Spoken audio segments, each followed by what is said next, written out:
Greetings, and welcome into stream. I hope you guys are doing well. Welcome. Today we are continuing playing Asylum. I streamed this last week, and if you missed that, the video is up on my YouTube, so you can go check that out, or you can just be here, whether or not you've seen that first video.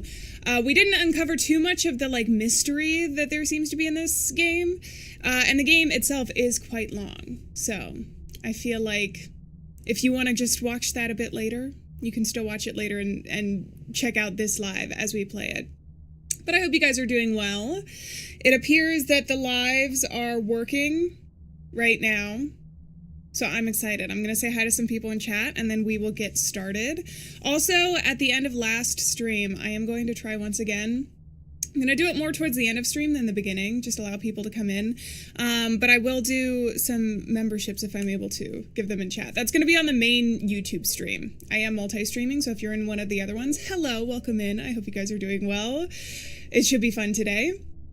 But yeah, you can look forward to that towards the end of stream, which will be like 2 or 3 hours. The game itself, I think it's actually anywhere in between 10 and 15 hours. And we played 3 hours before. So, we're spending a night in the Asylum. Hanwell Mental Institute. But the game itself is called Asylum. Hello, Tatiana and Adam and Melody. And Emily and Abby. And Nessie. And Zany. And Supermaya. And Coley. Hello, how are you guys doing? And welcome in everybody in TikTok Live. I don't actually know the etiquette for TikTok Live if people like getting called out just for joining a stream, but just in case you're just here to lurk, I won't call you out. Well, welcome, and I hope you have a wonderful time today. I do have the game up. We're not straight into a cutscene like we were before. I think you can hear me. I think you can hear the game, so let's just go ahead and get back into it. We were in the basement. If you did watch the last stream and you need a little bit of a refresher, we're in the basement and we got our first flashback. Our main character, I don't actually know if we know their name yet, but they're returning to Hanwell Mental Institute after being there previously. And he was admitted there, and now he's back and he's trying to remember his past. And we got one of the first flashbacks here, but otherwise we've just been meeting people who, in my mind, I'm theorizing that they're not real. Mostly because the circumstances for them being here are just really weird. You'll see, if you didn't see the last time. But that's our little refresher, so I'm also not hearing the game audio. Nope, we're good. All right. Are you guys ready? Let's do it. Okay. So we don't need to actually look at our notebook at all. This is point and click. I do think the hours had changed from the last time. And it's been a few days since we jumped into this. I think we had to go down. Oh, wait, can I use a key here? Do I have a key? What do I have in my possession? I have these. The wire cutter was meant to cut wires. Really? I never would have guessed. No, I could have hurt myself. Okay. I'm just trying to be innovative here. Alright, let's go back here. Hi, Lita. It's good to see you. I hope you have a good time. We're not doing anything new today, or we're continuing from the last stream. So we're playing a game about a mental institute. And I'm stalling because I went down the wrong hallway. There's also, mysterious gas pipes that I think are causing people to have, more hallucinations than normal here. That seemed to be something that they hinted at in the last episode. And we can't go through here. Okay. Wait, did I just go back the way that I came?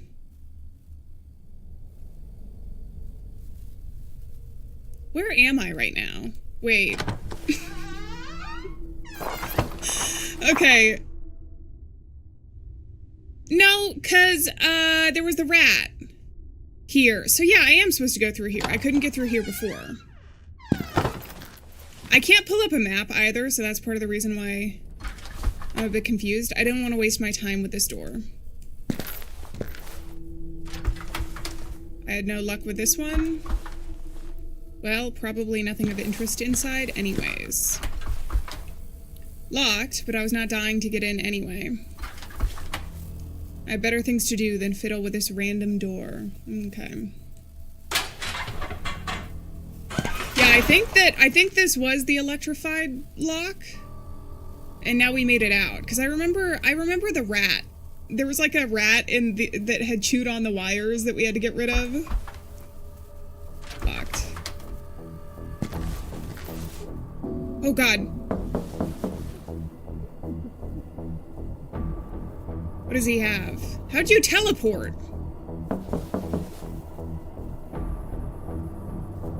Okay, he's just staring at us and it's scaring me a little bit. The door wouldn't open. It was such an inspiring view. Not. He's a funny guy, huh? It was firmly locked. Okay. Hey guys, how's it going? Welcome in. I guess it's time to move on and leave this door alone. Yeah, it is kind of cool. Admittedly, I think I said this the last episode. I don't know if it was on the game page or anywhere on there. It probably was, and I just glanced over it. But when I looked at the screenshots before playing the game myself, I didn't know that it was going to be point and click, but it's very cool. This like 3D thing. And you're right, it does have a like nostalgic vibe to it, you know? The drawer was filled with old and useless papers. Bruno's desk was quite a mess. Would have taken me hours to— Wait. So I just went back. Music again. I'm bored. Evening somewhat. I think I already read this the last time. Can I take his keys now, though? So I did go the wrong way.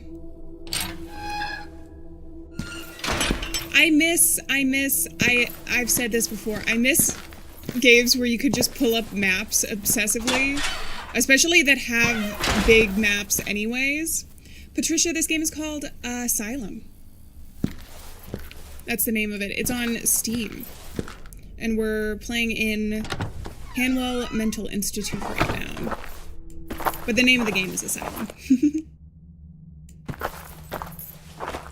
Whoever stacked all the beds in one room is strong. Well, at least they don't have mattresses on them. They got that going for them, you know? Okay, so I think I just went down the wrong hallway. I wish I could pull up— I do have items here. We have the wire cutter and the letter opener, and I remember there was something we had to get in through here. What do you say about it?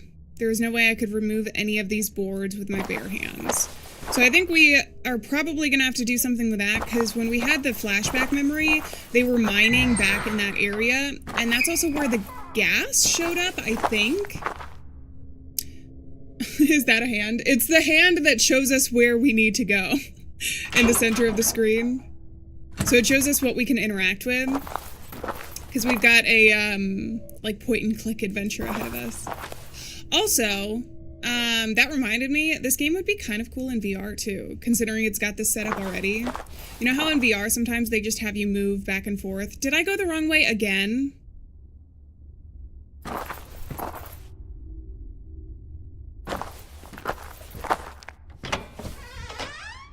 Why do all the doors look the same? Am I actually going insane? Wait, go back. I didn't want to waste my time with this door. Oh.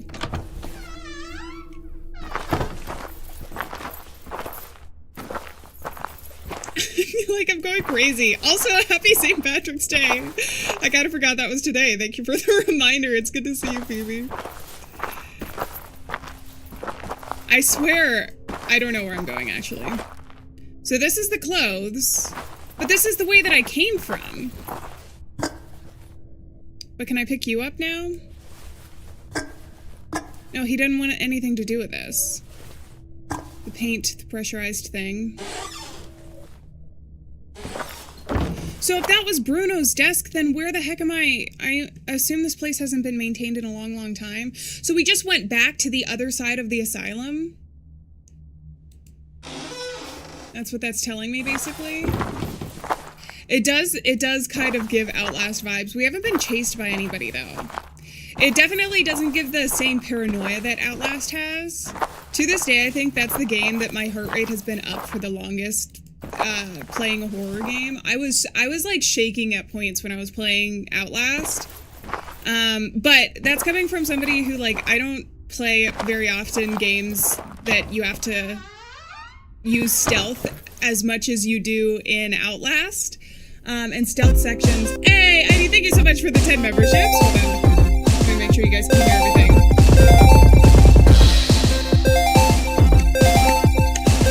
Hell yeah!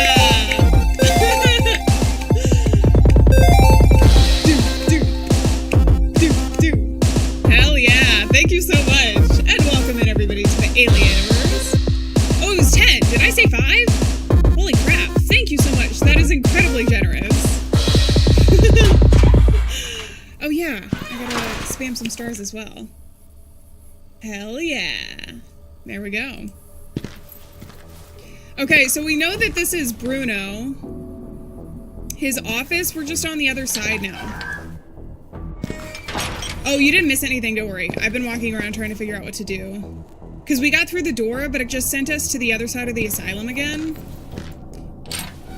So, and we went down to the basement, we remembered something. Maybe what we have to do sometimes, we go back and talk to the characters from before. And we do have the one character, I forget his name now. Oh, God! Okay. Bye. Lenny was his name, I think? And he was down in one area. Oh no, but this locks me out now. The cell was locked, which I guessed was a good thing. Okay, we'll go back downstairs.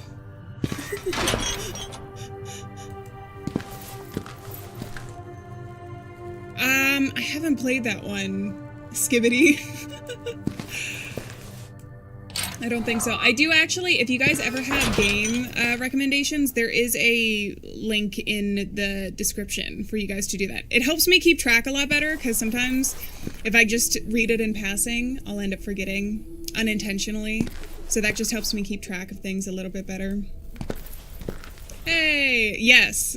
I'm pretty sure I was going to post today the streaming schedule just so that people who don't regularly make it to stream or don't like watch the VODs, but like being there during stream, so that you guys know when I go live. But this seems like a good time now. So we've been doing it consistently, like Monday, Wednesday, Friday. So I will be sure to do that on the community tab so that you guys know when the lives will be. So let's retrace our steps back and see if we can talk to Lenny. I feel like I took a break at I broke up the episode at the wrong time because I don't know what to do right now. Other than go talk to him, because we have the wire cutters, which we used the last time. I don't know if there's a way for me to use them again, and then the letter opener, which we've just been threatening everybody. My journal is updated. Okay, so Lenny is gone now. So we just had to remember that. The door was firmly shut in place. Go back to the basement and have a flashback. Ooh, this is pretty. Ooh. Okay, we got a lot of paintings and things. Dr. Anne Eberbascher, psychologist. Chilling. Okay, and then we have, like, I don't know, a portrait of sexual tension? That's kind of like what that feels like. Or it could be like a doctor examining a chin for some reason. I don't know. It's an odd painting. Okay, why are all the paintings? Hold on. You guys can't look at this painting, but I'm going to look at it. It says, I don't recall if patients were allowed inside the gallery, but with these sorts of paintings, I had hoped not. Dr. Ellis Hawthorne, psychiatrist. Okay, that's the big painting in the center. And then there's nothing else here. Okay. We're good. This room looks perfect for blood sacrifices. I mean, I think it's this in the center that makes it feel that way. Plus all of the columns A sad and naked plant, which might have been gorgeous and colorful one, decorated in the center of the gallery, the perfect metaphor for Hanwell Mental Institute. It was a depressing piece of decoration. Okay, let's see if we can go outside now.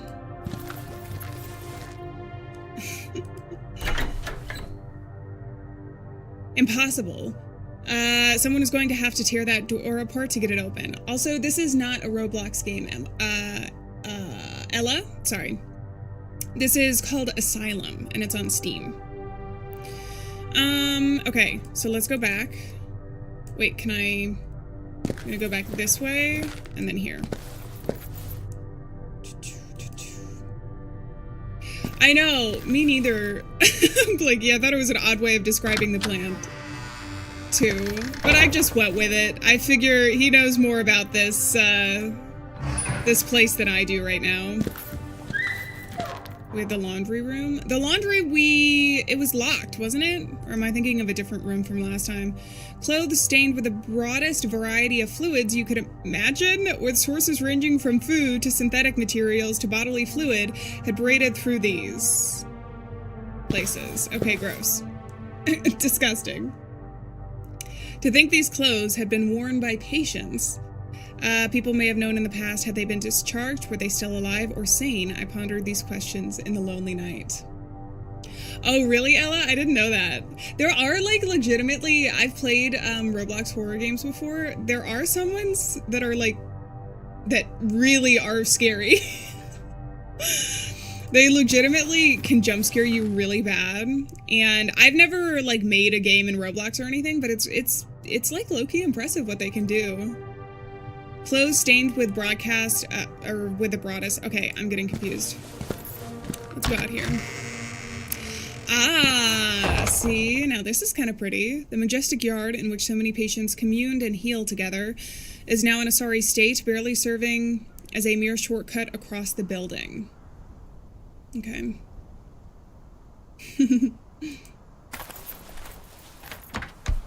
The shed appeared to be locked.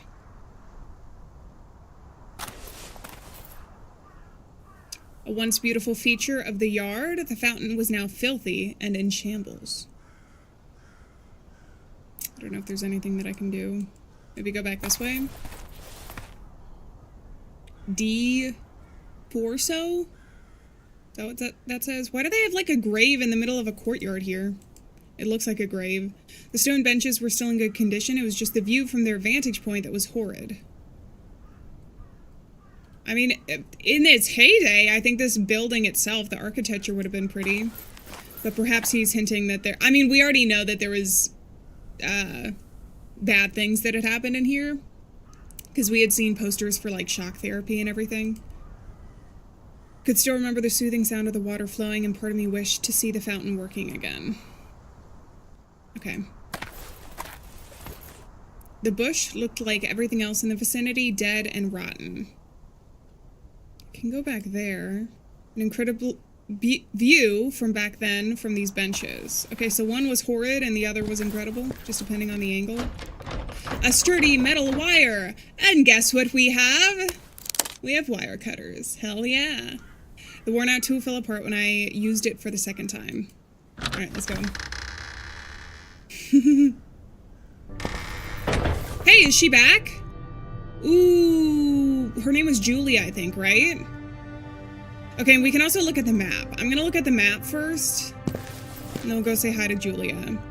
So we have the courtyard. We needed to get into the therapy room, which is by laundry, so we can go back there. Let's talk to Julia first, though. We also have Passage 1B, the game room, in the library, and then maybe get into that area, but I'm too curious to see what she says. Does it really? I mean, it could be. It wouldn't surprise me if they used a similar font. I like the ambiance, too. I also wonder if I can go outside again. Hello. Where did you go from the hours of 9 to 10 p.m.?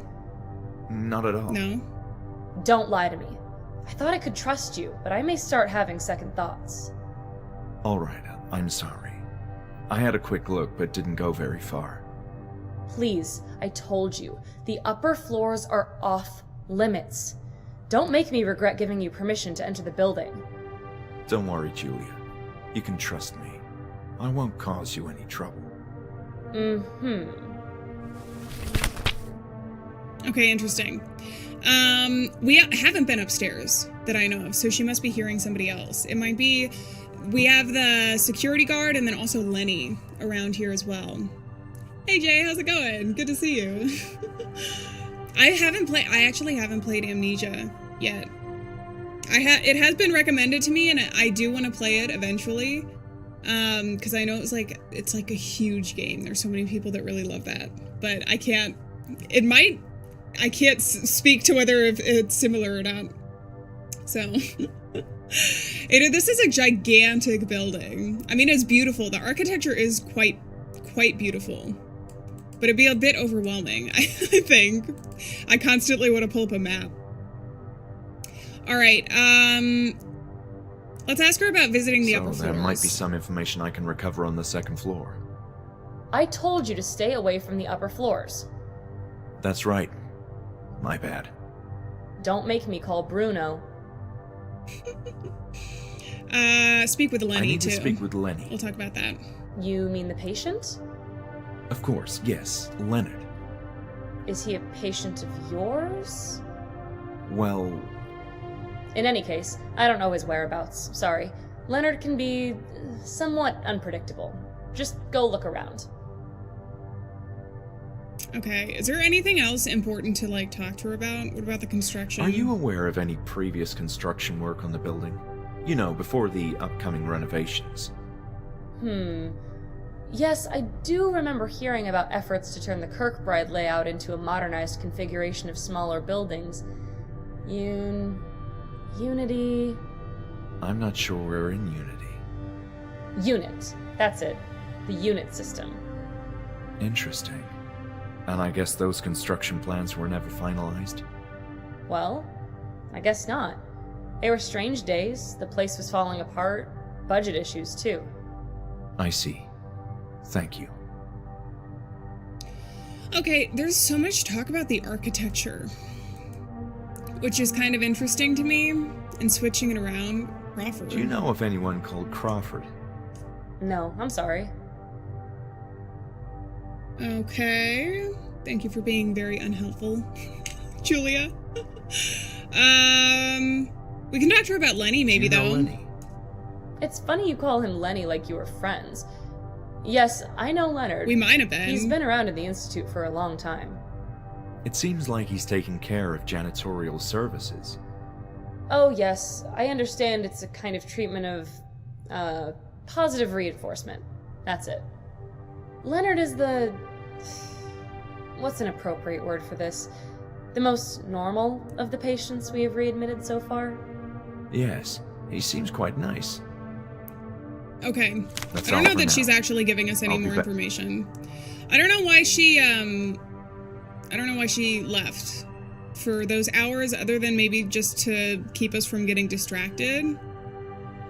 She must be here for a reason, though, because normally in the past there's been things for us to ask that, like, if we get stuck, they can kind of hint at. But for now, let's go back through laundry and then the therapy room.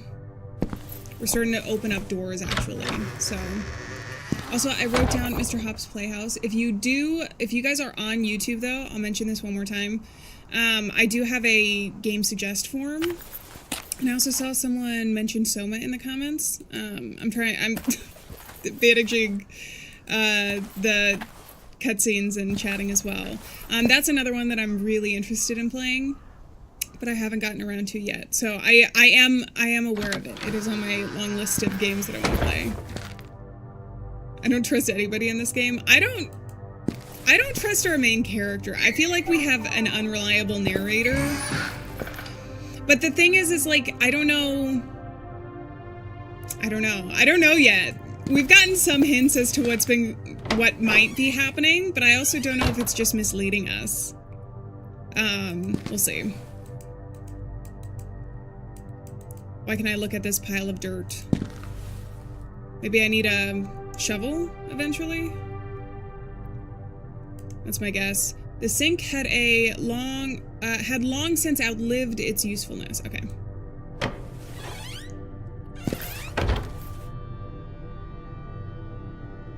Ooh, that could be the case, Searchy. You're right. I do feel like there's gotta be some twist because this game is so focused on the narrative. Finally found myself inside an empty therapy room. The whole place was in a state of disarray, as if everyone had left.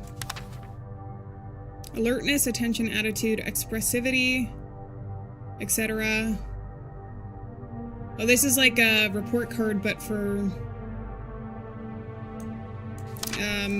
different things. Okay. Notes, patients in Group F show a marked improvement in their mood and awareness, as well as willingness to communicate and interact with their peers. The inexplicable regression in Group E continues to puzzle me. I'll discuss their individual issues separately. Lenny used to be a kind of leader figure, very communicative. Someone the rest of the group looked up to, but he's been more withdrawn recently, lost in what seemed like dark thoughts he refuses to share.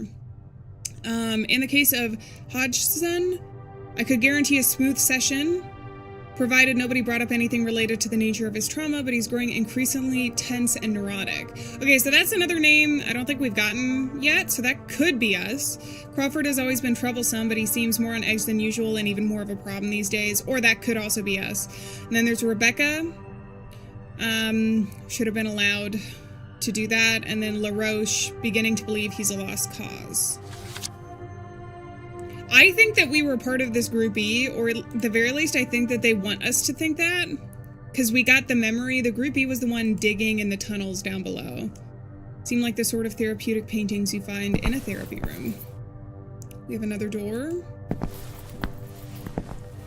Since the renovation of the Institute began, more patients have become agitated and difficult to manage, as if it was the architecture of their own bodies being reconfigured.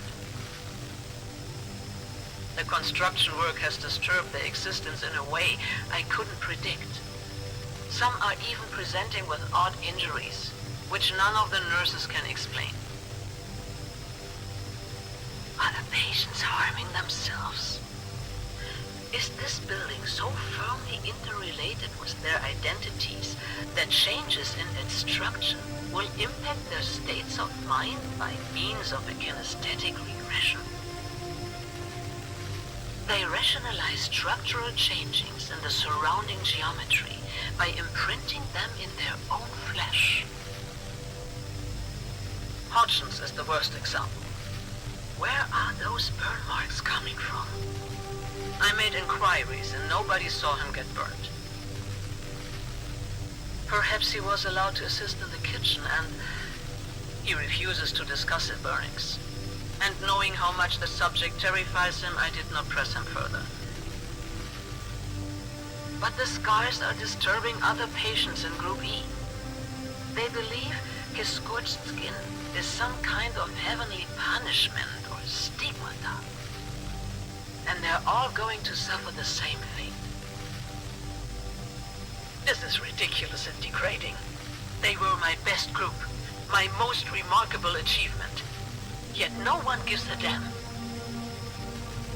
I swallowed my pride and consulted directly with Alice. But the pompous asshole suggested it was my inexperience at fault, my responsibility to ensure the safety of patients. So what the hell are you supposed to do then? Instead of hiding in your office, do something about your staff. And when the moron isn't jerking off at his desk, he supervises the construction work. Why is a psychiatrist so deeply involved with the conversion to the unit system? None of this makes sense. I hate myself for losing my mind. Every therapy session is now a burden. I need to reconnect with the patients. They must tell me more. Lenny is still more forthcoming than the rest, but he won't say a word about the bruises. And Hodgson's, how did you burn yourself like that? If not the kitchen, the only other place. No. Impossible. They're not allowed down there. But they were digging in the basement. Okay, that's the doctor. That's Dr. Ann. I believe. If not, she has a very similar voice to the other tape that we had listened to when we were in her office. That makes me wonder if there's a... They keep mentioning the building and the way that it's set up. It's making me wonder if there's like something literally supernatural about it. And maybe they were digging tunnels to form like a pentagram or something, or some other thing. If it's not all rooted in reality and there is something supernatural going on, that I guess could be an explanation. But I still think there's some sort of gas or something in the basement that's affecting them. You know what I mean? Am I the secret villain in this game? I don't know. Technically, from the first episode, Dr. Ann is supposed to be the one that doesn't want to do like electroshock therapy and wants to protect the patients and all of that kind of stuff. So like for now, she did say that she felt her own personality changing though as she was here. Like she started lashing out at people, like with her words. So, because I think that was in the first tape. Nothing but still darkness outside, which made me feel more apprehensive. Which is another reason why I think it's potentially like a chemical or something that's leaking from the ground, causing them to act weird. I don't know. Okay, let's go ahead and look here.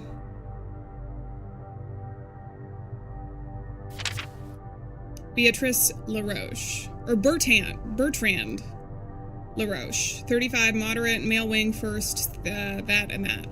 Profile, Bertrand LaRoche is a curious case. He is a shy, docile patient with a mind seemingly trapped in his innermost recondite thoughts. Coming from a family of French immigrants and having experienced a troubled childhood afflicted by war, he has always had issues making friends, no doubt in part thanks to the monotone, outlandish manner of speech. His verbal expression often devolves into unintelligible murmurs during otherwise plain and straightforward conversations. The current diagnosis is that he is assumed to have schizophrenic behavior. That being said, once someone earns his trust, LaRoche can become capable and pleasant conversationalist. Yet recently, the patient seems less keen on communicating, often spending an unusual amount of time simply staring out of the windows in the game room. Specialists feel like he will succumb to an irreversible state of catatonia. Okay, we have a new record book. A metal case was empty. There seemed to be a missing reel. So we gotta find the reels.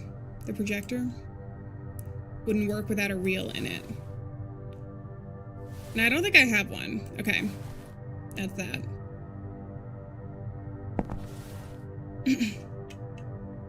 The poisonous wallpapers in the Victorian area. I do think that we're in... I can't remember if they've told us what year our main character was in Hanwell. Oh, we have a memory. So there's the French guy, there's Lenny. I'm assuming that's Rebecca. Record book updated. In my sudden vision, I was part of a group of patients in the therapy room. A female doctor seemed to care about the session, not us, but merely the outcome of the session. Okay. So we gotta come back and put a reel in. That's the second memory that we've been able to get, though.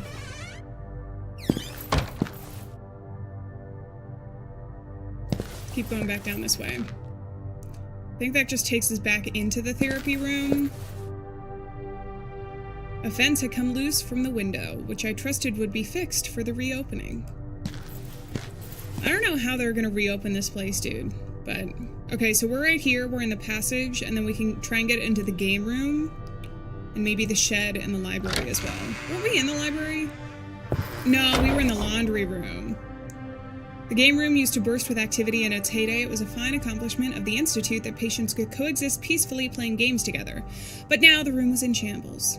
And now we are playing games together. We're playing video games together. The sofa might have been comfortable once, but at present, sitting here was out of the question. Okay, let's keep going. I know, I try not to miss anything. Sometimes things get glossed over unintentionally, but I think it adds so much when you're able to find everything also, because in this game, there's been a couple pieces of paper, like there was even one in the basement that I feel like was relatively easy to miss. I don't think it was required for you to move forward. Radio's batteries are dead. Okay. Back in the days, it was nice to sit here. I believe this was the table patients chose for playing games when it was cold because of its privileged position near the fireplace. Okay. Fireplace was a nice way to get the room warm back then, but the staff needed to keep a close eye on the more unruly patients.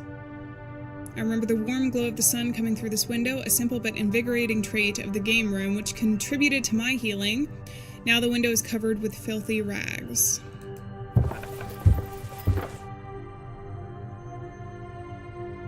And we've got some games. I had no idea what that was. Okay. Thanks, dude. Let's get out of here. Hey, Awesome, how's it going? Or Daisy, whichever you prefer. Alright, let's go. Now we're in the library. See, this is interesting. Was this both for the doctors and the patients? I imagine so. Can I do something here? I don't think so. I can just look at it. Pharmacology. How much do you want to bet this is going to be another puzzle where you have to like go in and find something? All right, here we go. We got some lore. Some days ago, I actually read a newspaper article about Dr. Walter Hanwell, a general surgeon with extensive knowledge of mental illness who recently founded his own hospital for the insane. In his impassioned words, I could sense a sincere concern about the consequences of mind disorders. In that same article, Hanwell's notable technological advancements in his field, a discipline in which antiquated practices are often ingrained, elicited a feeling of excitement that I hadn't experienced in a long time. The fine trajectory of this kindred spirit compelled me to write him a letter, disenchanted as I was about the ongoing problems in my local medical center, which I concluded was managed by close-minded individuals. Dr. Hanwell responded sooner than I expected. We exchanged various experiences from our respective fields of expertise in an engaging debate that I fondly remember as a deciding factor that would dictate the rest of my career. We agreed that increasing reports of developing mental abnormalities were a consequence of degenerate society, that minds operating outside the boundaries of morality would inevitably deteriorate until no shade of humanity was left. There was a mutual agreement that the fabric of our culture, our breed, was eroding. As admired professionals, we have an obligation to guide our peers into the blistering light of cognizance. We see and perceive what others don't. Not taking action would be a shameful disgrace to our human condition. We continue talking about how a mental hospital should be managed under the strictest of conditions and how symbol of solemn authority was the utmost importance for ensuring smooth operations. Suffice it to say, I became enchanted with Walter Hanwell's grand vision, his endless quest to correct the course of society, beginning with those who had lost their way in the most profound and visceral sense, the decay of their own minds. Okay, record book updated. Is that a task? Explore the therapy room. Oh, well, I'm in the library now. Did I not explore the therapy room? I don't know. Alright. Should we go into miscellanea? I don't know if there's gonna be more lore around here. Let's go into history.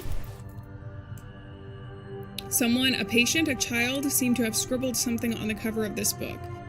Okay, the book is like on one of the taller shelves. What does it say? Okay, you're not telling me what it says though.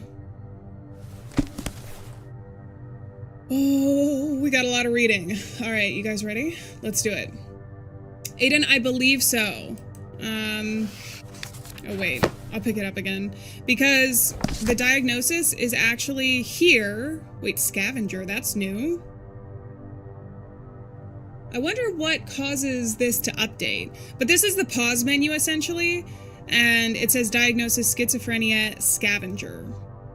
Are the two things that he is apparently diagnosed with. Since it's his own little notebook, I don't know if it's just unveiling it as we continue or if that's him diagnosing himself. I don't know. We'll see. All right. While my storied character as a general surgeon has cemented my prestigious position in the field, a fact widely acknowledged by kindred professionals who have effusively praised my work, my true passion has always been the secrets of the mind. It was during the extirpation of a challenging meningioma that I first confused this zeal with the desire to specialize as a neurosurgeon. Yet it dawned on me that quite to the contrary, I was growing tired of the physical aspects of the brain altogether. It was rather the nature of the inner workings that fascinated me. In time, a new path led me to research topics related to psychology and psychiatry, particularly the peculiar interplay between these two disciplines. Mental health disorders stood out as a prime subject of interest. Losing control of yourself is a terrible thing, perhaps the worst thing that can happen to a human being. The inability to discern what is real and what is not, the impossibility of determining what was inconvertible. Determining what the inconvertible truth is because your senses are crippled horrified me to no end. I made it my new purpose in life to delve deeper into this captivating yet disquieting discipline. I would make use of the plentiful wealth and resources I had amassed over the years to fulfill this developing personal ambition. I chose a convenient location to construct what I christened Hanwell Mental Institute as a testament to my life achievements. Enthralled by the elegant, pleasant, and even transcendent design invented by Thomas S. Kirkbride, I made sure the spot atop a peaceful cliff surrounded by distant mountains and the pristine allure of the ocean was suitable for the healing properties of his proposed plan. It was a strict requirement of my project that the proposed plot of land be untarnished by the presence of people. Only the elemental quality of perpetual woods would complement such a majestic architecture. Thanks to the help of powerful contacts I gained through long-standing relationships with the finest professionals in the world of medicine, Hanwell Mental Institute soon became a beacon of inspiration and promise for the treatment of mental health problems. Its purpose is to house the largest number of patients in any building of its kind to date. Contrary to certain delineations made by Kirkbride, I hold that a thriving community is key for mentally ill people to succeed in their hopes of being reintegrated into society. This is my realm. Here we shall make an effort to eradicate the ailments of the human mind. Whew, okay. So that was, I'm assuming, Hanwell's diary, and other collections of books unrelated to my search. The window was covered in some kind of mold. They were going to spend a long time cleaning up this place. See, there's so many things that could potentially affect the people here, right? Because mold in and of itself, depending on the type of mold, can make you sick as well.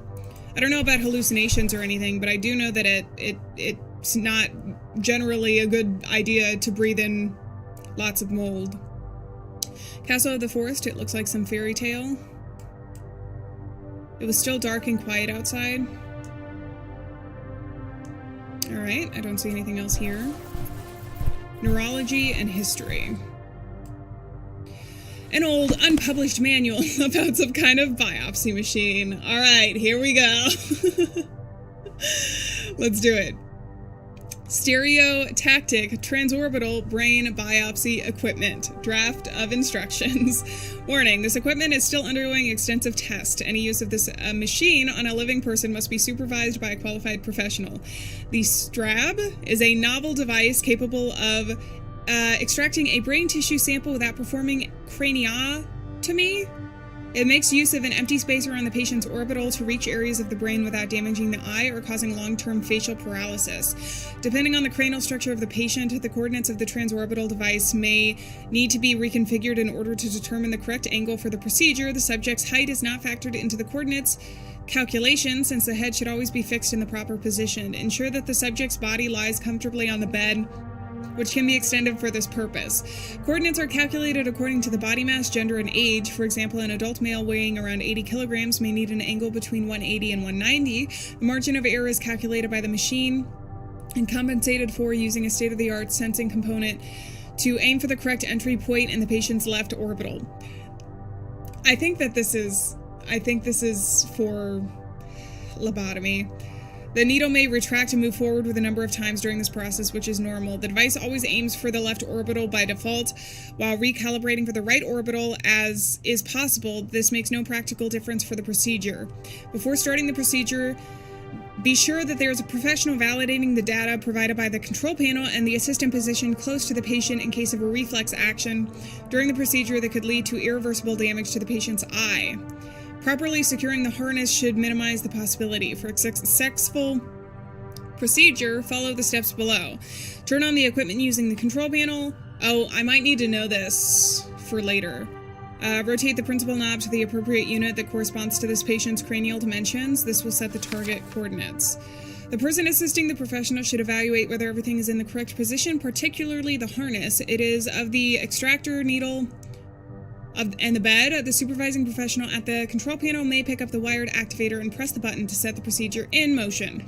Wait until the extractor needle finalizes and the procedure is fully removed from the patient's orbital. If blood leaks through the puncture, wipe it with a disinfected towel. There is no need to treat the puncture. Once the machine completes the procedure, the fluid containing the sample will be located in a sterilized receptacle behind the extractor component. It can then be taken with a standard syringe but be sure to properly sterilize the syringe as to not contaminate the sample.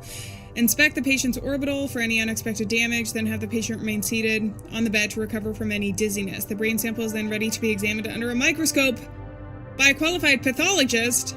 The procedure is expected to last 5 to 10 seconds, depending on the lobe from which the sample will be extracted. And this is while they are alive. They're literally getting brain samples while the patient is alive. Something depth must be accounted for in this calculation. Following the procedure, the patient may experience impaired vision and difficulty articulating facial muscles, but these effects are expected to subside within an hour at most. Oh.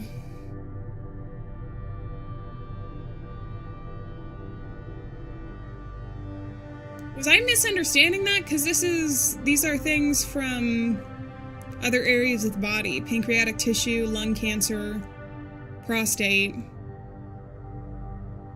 colon, etc. Oh, there's the brain tumor, rat cerebellum tissue.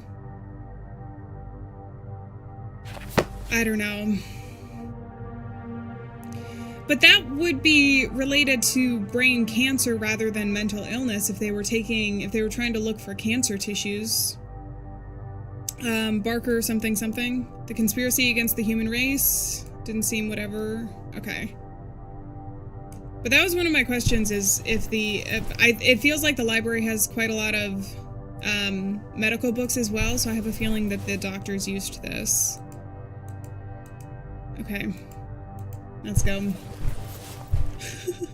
We're all getting medical degrees after I'm not sure that the stuff we're reading. Remember, this game, I think we're playing set in like the 1960s. There has been quite a lot of research done since then. So if these are outdated, I dare say. These seemed like the oldest books from the library. They smelled like papyrus. Papyrus, you say? Okay, what about this? Just yellowed old pages? I couldn't say if there was anything of importance written, as they were utterly unreadable. Okay, there's nothing else. I was not interested in going there. I wouldn't even be able to distinguish the titles because of the lack of lighting. Well, then turn on some lights. Is there a light switch around here? I don't know. Alright. Oh, and we're on the other side of this door now. Because I remember that this was locked. So one of the things... Also, hello! Welcome in! I do remember from before. I haven't been live on TikTok in a while, so that's why, if you guys haven't seen me. We are reading quite a lot of books that, at the very least, we're learning a lot of words today. You know what I mean? Let's go back this way. Oh, we have the center as well. It was a pity they had neglected the bonsai. It once radiant green color was now a depressing gray. So we can go in the center. Explore the therapy room, which was back... Oh, there's also a door there. Does that lead me to the same spot? There's also a light switch. I don't even recall hearing the alarm sound in the game room, which spoke volumes about friendly and soothing nature of this place. Okay, then we'll go back this way.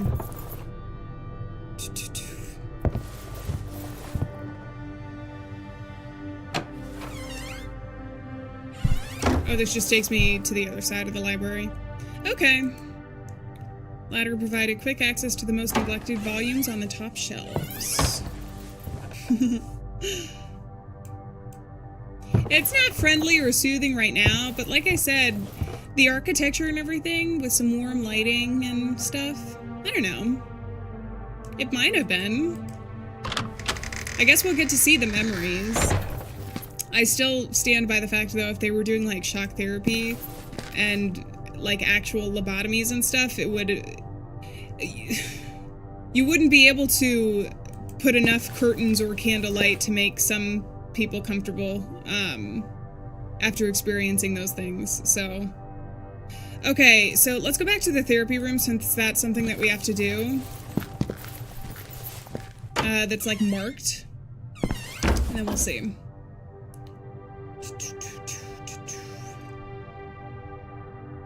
Oh, you know what we have to do? We have to find a tape.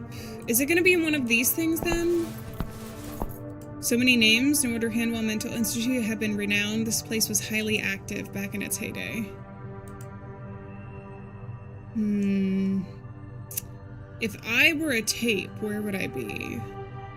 We have that one. There was the alarm back there. We had already seen that.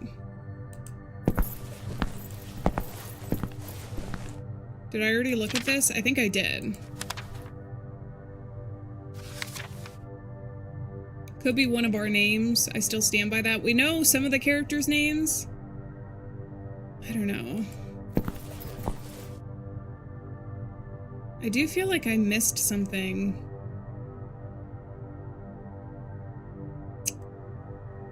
Circle of chairs. Maybe we can go back and talk to Julia since she's back. Because Lenny and the security guard are missing. What's in here? Oh, this was this room. But see, we've got this. What are my items? I just have a letter opener. Is there gonna be a tape back here? That's what I think, maybe. Okay.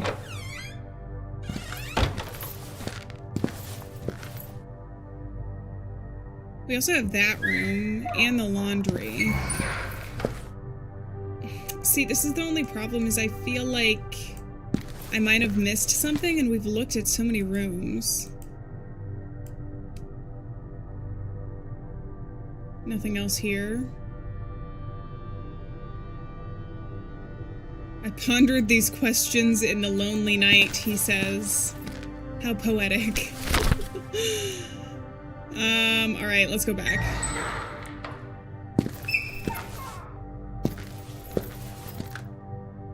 Is this no way to go in? Oh. Oh, I can go upstairs. Julia isn't gonna like this, guys. Oh, and we've got the ominous music starting. The morgue. Alright. Is it really a horror game without a morgue? Let's see what's here first. If she heard somebody up here, though, the solarium used to be a clean and peaceful spot to relax. Amid the sunbeams, quite the opposite of its present and sorry condition, I feel a brief sense of melancholy. Insect repellent? Okay. The solarium was in shambles, with debris and assorted garbage scattered all around. The window was shattered, allowing a cold breeze to chill the room. And we have more reading. Let's do it.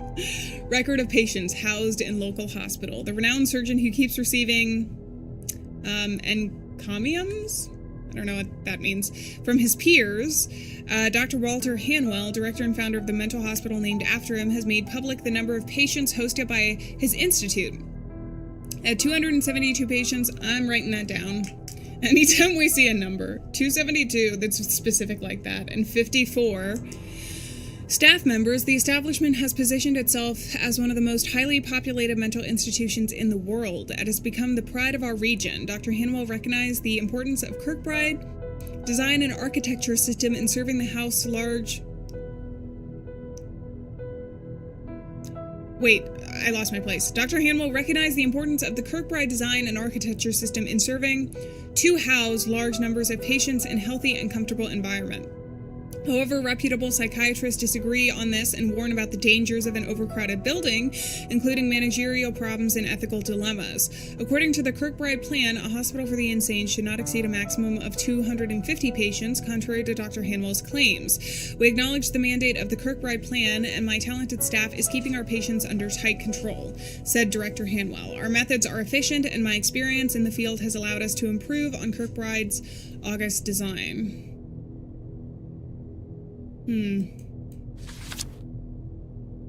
Record book updated. What if we're Dr. Hanwell? I think somebody theorized that in the chat earlier, but I don't know, it could be, considering... I don't know. I have no idea how this game is going to end. I feel like there's going to be a twist, but there's a lot of different options for that right now. Okay, and then we got a lot of windows. All things considered, the intruding Vide had brought little info about this room. Another dirty and broken window. What a sad state for this once beautiful solarium. Alright, let's get out of here. Oh. We need Leon Kennedy on this case. Hell yeah, we do. When do we not need Leon Kennedy, though? Let's be honest with ourselves. And his unnecessary backflips. I'd seen plenty of depressing environments in the Institute by then, but the chilling morgue was on a whole different level of decrepitude and decay. It's chilling because they have to keep the bodies cold. Hey Garfield, we're playing a game called Asylum today. It's the continuation from Friday's stream. Lenny is Hanwell? See, I don't know. I think it's more, well, I don't know. I don't know yet. I don't know about the theories. The jar contained a repulsive liquid. Okay.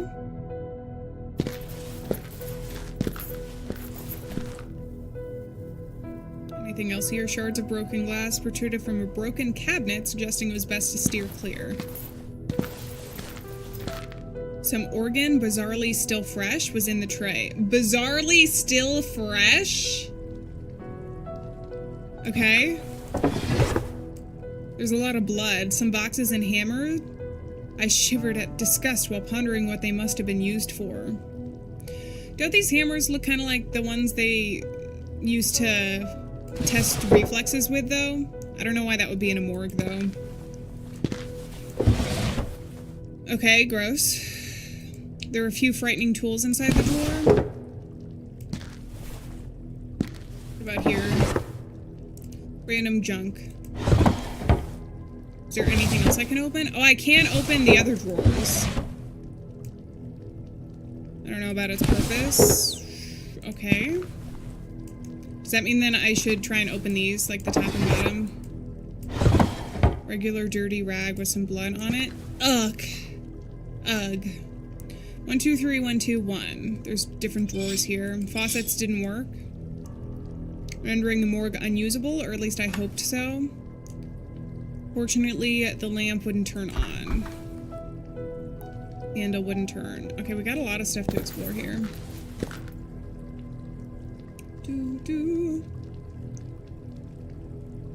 Oh, sounds good, Adam. Thank you so much for being here. I appreciate it. Hopefully it'll be better for next stream, but I totally get it. Okay, the book provided some details about the bodies in the morgue, names, tags, and some notes. Will Hodgson? Wasn't Hodgson one of the names we had seen? I think, maybe. Duplicate certificate, original. Okay. The handle wouldn't turn. The muddy window gave the room a gloomy appearance. Okay, we got a lot of stuff. Several glass flasks of different sizes. An old and worn microscope. I could make out some organic material submerged in transparent fluid, formaldehyde perhaps. Try as I might, this cabinet wouldn't open. What are these? Apple cores? That's what that looks like to me. Some neatly aligned flasks, and rather, they're disorganized. Okay. What about the center? No, I wanted you to look here.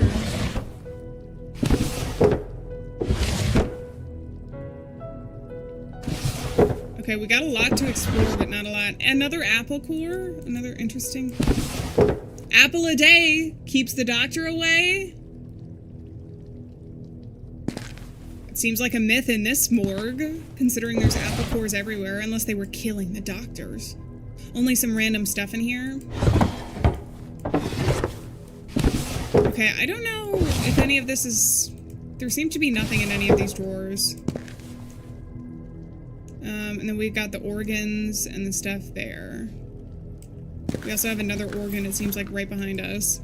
It was difficult to discern what was on the scale. A brain? Why would anyone leave this here? Do you think they did it intentionally? We have a place where a body should be. At least he didn't have a memory in this room. Okay. There was nothing worth mentioning. That didn't deserve my attention. Apple a day keeps Dr. Ann away. Food for thought? Hey, you got a point. Also, this is literally a morgue where they do autopsies and are handling dead bodies all the time. Why are there eaten apples in here? I feel like that, I know this was probably before they had like standards for that kind of thing, if it was that long ago, but ew. What is this? The hook behind me seemed to move a bit. It was evidently part of this mechanism. I didn't need to move anything at present. What are you talking about? The hook behind... This hook? Why is there a hook there anyway? Or this hook? Okay, we got a lot of... There was no way to open this. Handle of this wouldn't open. It was empty. Alright, we got a lot of these to open. A2S8. There was nothing these numbers meant to me at present. Yes, but if there's anything I learned, it's that we need to write down...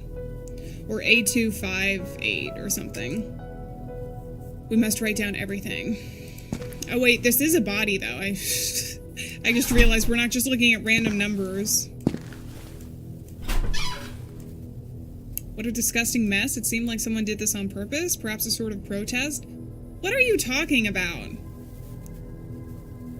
They're cleaned, bleached bones neatly stacked in a pile. It seems like somebody ate them. There's no way to open this. Like, all of the meat is gone. Ugh. A lot of judgment for someone that was... Okay, but we needed to do it to get out of the basement. Out of the scary, scary basement. You know what I mean? The storage refrigerator was empty, which was a relief. There are some bodies here, though. C080. Okay. Identified by the tag. Are we supposed to be finding somebody specific? I'm waiting for a jump scare too. I feel like this is the perfect place for a jump scare. Ooh, they looked like brains kept for research. They're dating, in my mind. Because they're together forever for eternity. They're soulmates. They're brain mates, I guess. Although I don't know why they would be there like that. There's too many brains in this game. I'm uncomfortable. E103. I don't know why I'm writing these down. There's nothing these numbers meant to me at present. Do you think that E is the group that they were in? So maybe E is one of the people that they were there? Seemed like a stock of blood, perhaps meant to be analyzed. I don't know, it seemed like somebody was just storing their body parts in here.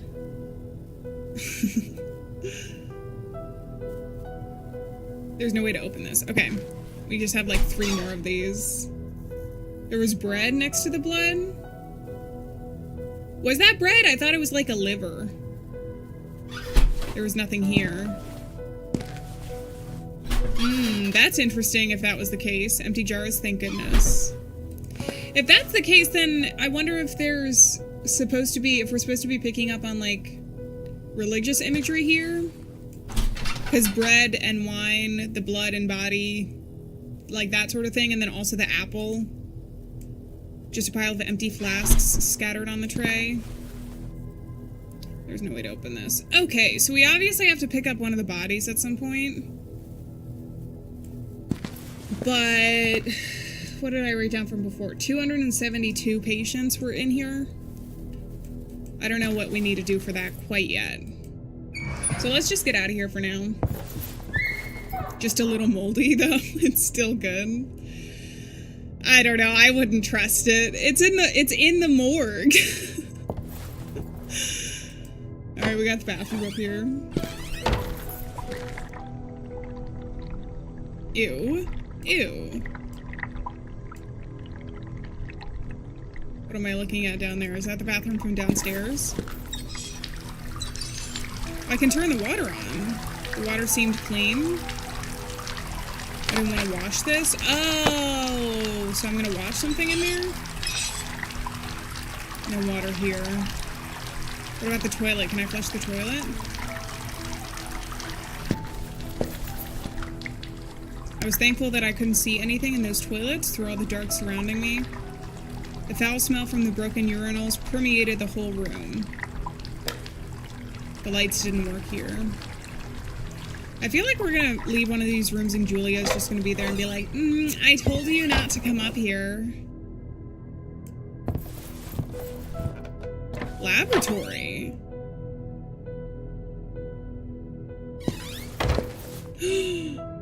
A laboratory greeted me with a hint of a sinister ambiance. The greenish lighting and smell only contributed to convey an eerie sense of organic. Also, who was that man in the corner? Okay, we got a new person to talk to. But not before we look in the drawers. They really had to replace these medical tools if they were planning on reopening the institute. Okay, I do not think there's anything in these drawers. Table is in disarray. I'll still check them because the one time I don't look, it's going to be the tape that we need to find. But we'll see. Test tubes, likely used to hold samples and chemicals. Yet now, there was only dust and dirt in them. Several lids for jars that probably had broken during the years. Okay, and more tools. Whatever this was, it didn't interest me. Then why are you looking? In all of these places, my man. A locked cabinet. Can I go back this way? Vacant cabinet seemed to be pure decor. Tools. Oh no, it's not blood. It's probably some chemicals or something for them to use, I assume. If it's blood, it also might be a hallucination, still. So... Oh, come on. Please don't touch the equipment. I didn't need to cut that. Okay, thank God. I only have one tool and it's the, thing right now. Cages reminded me of my own condition, confined and searching for meaning. The sturdy structures of the cages seemed to be made of copper. I feared that I'd also be forgotten, left alone to die and purify in this dreadful place. Why would they be made of copper? Were they doing electricity thing, like experiments with the rats? Oh, God. Okay. We have more cabinets. Let's look here. Nothing worth my time here. Just some ketchup bottles. I'm telling you guys, they need to stop storing food in these, like, experiment places. That's a good way to get poisoned really quickly. What about this? Okay, finally. Return to sender. Oh, I can't even look. Oh, I can. Okay. My dear Walter, grateful as I am for your kind invitation, I still have certain matters to attend to in my homeland which prevent me from engaging in such a long trip. At least for the time being, however, rest assured that finally meeting in person soon is a priority for me. I think of you as a close friend, there for me when everyone else abandoned me. Oh, Walter, the things I have to tell you, which, for our sakes, can't be disclosed in written words. Our mutual area of interest is on the verge of yielding benefits beyond our dreams. There is another tome that came to my attention, apparently terrible and dangerous, which may hold the final key to the puzzle. Mortis Cave? My studies revealed only one account of its existence, and the primeval orbs aid me. It might find a way into my prized collection. In any case, I wish you favorable something in your research, your friend A.M. That's not our doctor. That's not Dr. Ann, I don't think. P.S. News of the deplorable situation in which your institute finds itself reached me. To state the obvious, I support your work without reservation. I trust that all individuals spreading malicious lies will be brought to justice. Our ways may be disapproved of by the peers of our era, but we are making strides towards a new age of science. In due time, our undertakings will be celebrated and historians will acknowledge our achievements. Okay. Why did it say return to sender? Okay. That's it. At least we were rewarded with some lore for our searching. Alright, let's go back here. It was locked. Nothing important inside. Okay. An odd painting. More tools and lenses and something. Let's go back this way. This guy's like, are you gonna say anything? You're interrupting my work. Cabinet was jammed. Let's check these. More tools. Alright. I wonder if they could have been cans of beans. I wonder if they kept cans of things from before.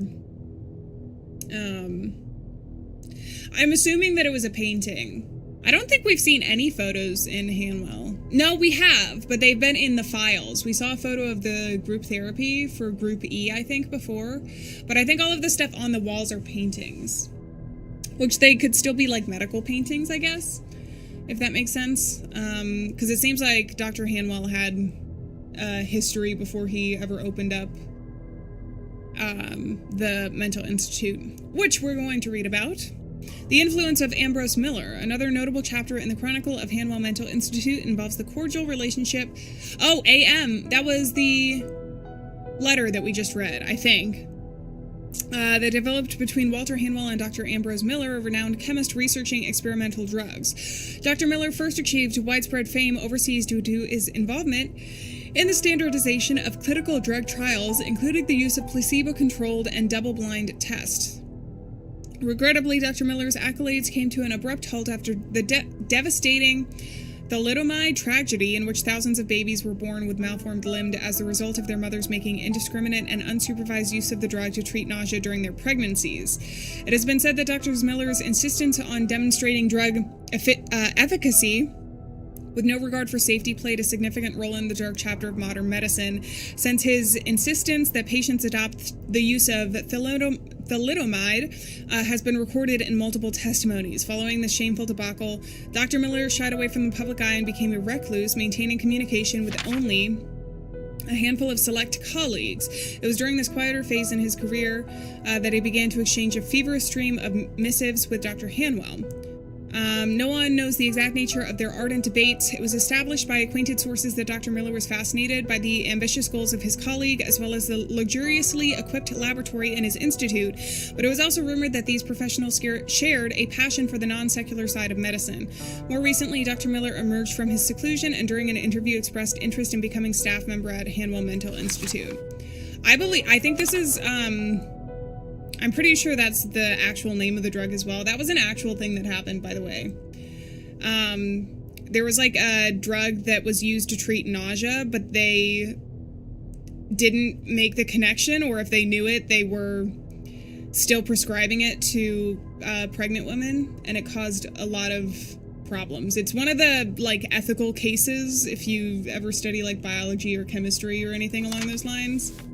But I'm pretty sure that's a real story. Which is really sad. It happened in like the 1960s or something, which would fit with the timeline that we have in the game. I don't mean to keep clicking the page, I'm sorry.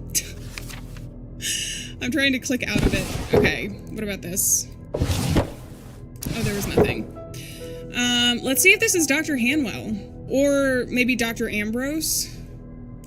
I guess potentially. This one was jammed. It was locked, but likely collecting dust and more neglected tools. So, hi Bree, how's it going? Group E special therapy was? I think Dr. Ann with Group E wanted to do, like, group talk therapy, which is why in the therapy room they were sitting in the circle and, like, having discussions, and she wrote down kind of their mood during that time. But I think was it Dr. Hanwell or the other doctor? There's another doctor. There's a lot of doctors in this story so far. But there was another doctor that I think wanted to use more unconventional means, like the shock therapy. And I think that we theorized last time it could potentially be E for electrotherapy, unfortunately. So we shall see. Hold on, I'm just gonna go through your drawers really quick. Lab instruments. Nothing there. Wouldn't open. Okay. Here we go. Should I talk to him? Should I go back here? I want to see what else I can do. Some strange lab equipment.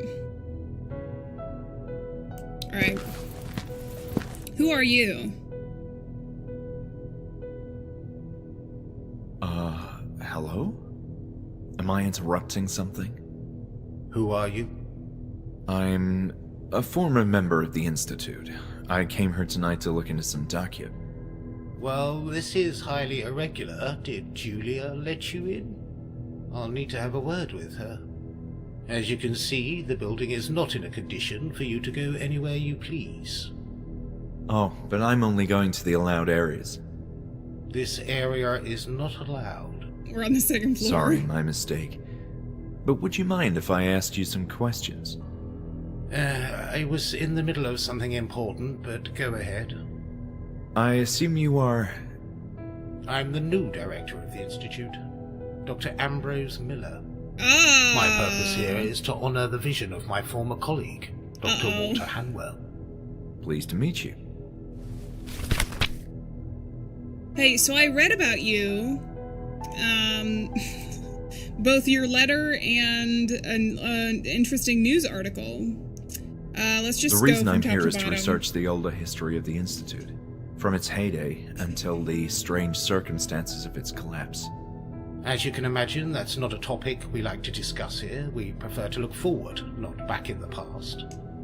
Well, as the new director, aren't you interested in what happened? That remark seemed slightly insulting. I didn't mean to. Look, it was all a sorry episode that none of us are proud of. And those responsible have long since been apprehended. And that's the end of it. Okay. We can also speak with Lenny. Hello, Phantom. How's it going? Welcome in. Have you Let's talk seen the with him. patient Lenny around? Lenny? Ah, yes, you mean Leonard. Yes, I believe he's somewhere on this floor, cleaning a corridor. Thank you. Alright. The game is Asylum, by the way. I don't have a call to action or call for game right now. But it's called Asylum, and it's linked in the description if you guys are interested. Let's do therapy. I found the therapy room. And? And I was just sharing the good news. Please go away. You don't have to be mean. Let's ask about Hanwell, I guess. I assume you were acquainted with Walter Hanwell. Quite so. Walter was a friend. We maintained ample correspondence over the years. Many subjects, both from the field of medicine and life itself, were our common interest. Many times I toyed with the idea of coming here to work with him. Alas, fate had a different plan for us. What do you mean? Well, the circumstances you're obviously familiar with. I was finally prepping myself for a greatly belated visit when all of a sudden the Institute shut down. Walter had been a friend in writing for many years, yet regrettably I never got to know him in person.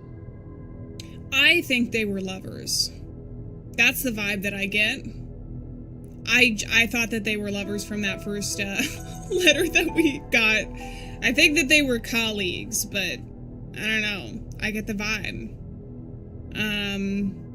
I'm just writing my own little, like, what do you call it?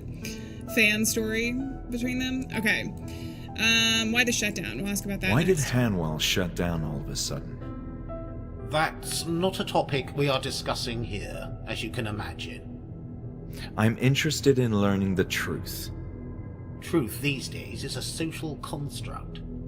Oh, come on. A fact is still a fact, and there must be a reason why this place closed doors. Mismanagement. Hanwell got too careless. He trusted the wrong people. But That is all I'm saying on this topic. He didn't have a reflection in the back there. That could not mean anything, because I don't think we have a reflection either, but... Oh, man. Wait, hold on.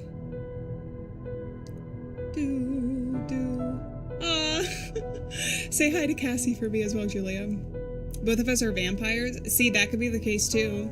The actual building itself does kind of give vampire vibes. Or, like, I don't know, Victorian architecture? Not quite, but a little bit.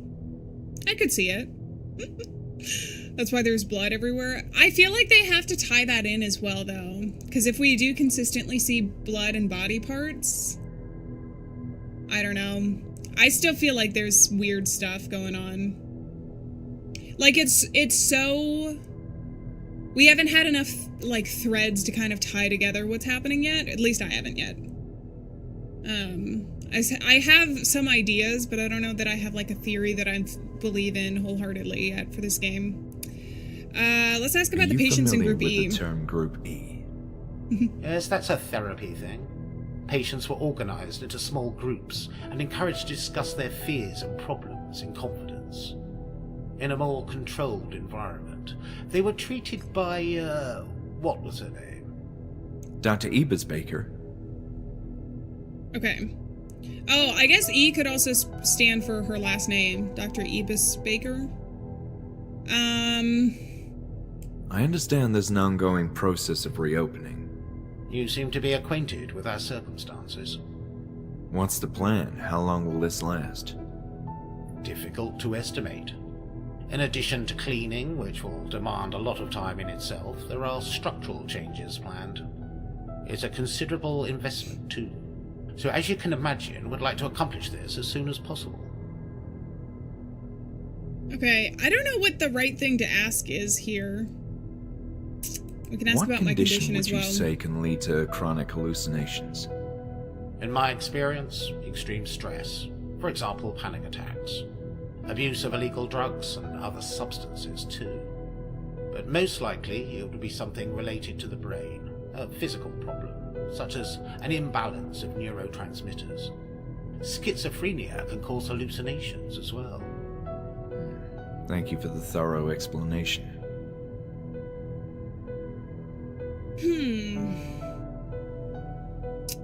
Okay. Should we ask about Dr. About Dr. E Ebisby. again? The therapist. Maybe? Yes. I'm curious about her role at the Institute. Hi, Mochi. How's it going? She was well positioned in the ranks at Hanwell, respected career and all. But if you ask me, she was a failure. I think I asked about the shutdown, didn't I? I'll ask Just again. one more thing. Would you say it's possible that, amid all the chaos, patients were wrongfully discharged? I know patients were relocated from one institute to the other, as is the current case for our reopening. Yet it's possible. Yes, of course, it's very possible. The glorious Hanwell Institute may have let loose dangerous lunatics in the streets amid a media circus. Satisfied now? Sure. Let's drop the subject. Should I threaten him with a letter opener? Look at this elegant letter opener. A true work of art. Why am I allowed to just show that to people every I time? forgot to ask something else. I'm sorry, but I really need to concentrate. Okay, are you not talking to me anymore about anything? What about, mentioned Seems to be Julia. a We can nice ask about member that, of I the new guess. Hanwell family. Our new receptionist. I don't have much to say. I just met her earlier this morning. She's doing a fine job. Must be difficult putting a nice face to all this filth. Filth? I'm sorry, I mean, let's talk about something else. Oh, see, okay, that hints that maybe they're real, but the hallucinations that we're seeing is the asylum itself, right? Like it's not this rundown. I feel like that could be it. Hi, JB. Hi, Lee. How's it going? I like the game graphics as well. It's very interesting. I wish I knew specifically what to ask to get the information out of this guy. Let's ask about So, Dr. Miller, too. You're the famous Dr. Miller. Famous? Not quite. At least not around these parts. I'm just a humble servant who wishes to continue with Walter's grandiose dreams. How so? As soon as I heard this establishment was ceasing operations, I made arrangements to be transferred here. Hopefully continue Walter's work. My connection in the field of medicine across the years proved valuable, as here I find myself as the new director in charge of this reopening. Should I ask about Julia again? Potentially? We can also ask about Lenny. I don't know that he has anything forgot to ask about something Bruno to else. say. I'm sorry, but I really need to concentrate. Okay, he didn't want to talk about her anymore. What about Have Lenny? you seen a We'll ask about patient Lenny and then we'll wandering move on, around? I guess. Because we can always The come one back to who's him. cleaning the rooms? Yes. Leonard, I believe. That's who I mean, yes. Is it safe to speak with him? Certainly. Perfectly safe, otherwise we wouldn't allow him to roam freely. I'm not familiar with his case, though.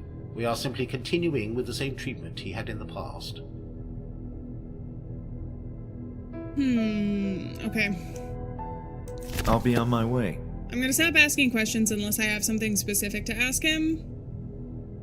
Just because I feel like, I don't know, sometimes I ask something and we don't necessarily get much more information or a different perspective, but at the very least, he does seem to be aware of the other people in the asylum, but if they're all hallucinations, they would all be in one person's mind anyway. Hey, there's Leonard. Are you gonna keep me from going here this time? Let's ask. See if there's anything new. Lenny, I've been in the basement. You were right. Really? Yes, I was there before. And you too. I had this memory. We were working together in some kind of construction project. What were we doing down there? I don't recall. Everything is so fuzzy. Lenny, you have to make an effort. This is important for our sakes. I don't want to, please. I don't want to remember. It hurts. Okay, don't worry, Lenny. Let's try something else. Okay. Lenny better be a romance option. No, Lenny's very sweet. So far. I do think that it's odd, though, because he didn't mention remembering us, like seeing our face and being like, oh, John, or something. So, but again, if there was some sort of thing that they broke into, it could have been causing the memory loss.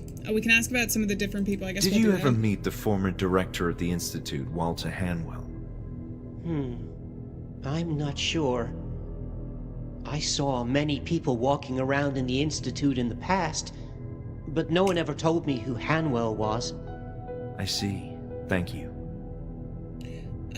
So Phantom, the idea of this game is that we are somebody who was admitted to Hanwell Mental Institute and then went away somehow and then came back. And now we are trying to uncover the memories from our time here. But we have no idea who we are. There's still like a lot that we have yet to uncover. But that's the basis of like why we are here and why we're interviewing people. A big theory is that, oh, yeah, this is the other thing. See you around, Lenny. Hold on, we'll keep talking to Lenny in a second, but in our pause menu, it gives us a little diagnosis. We have schizophrenia and scavenger. Those are two things. I don't know if that depends on like what we, like how we interact with the people around us. But that could be hinting that either the Institute itself or the people we interact with could be hallucinations. So, let's ask about Crawford. Are you familiar with the name Crawford? I'm trying to remember the stuff I didn't ask him about in the other hallway. Crawford. He was in our group with Dr. Ann. He made many jokes. So funny. I laughed a lot with him. But he also had a scary look on his face. Sometimes he just went crazy. Do you know what happened to him? No. One day, he just disappeared.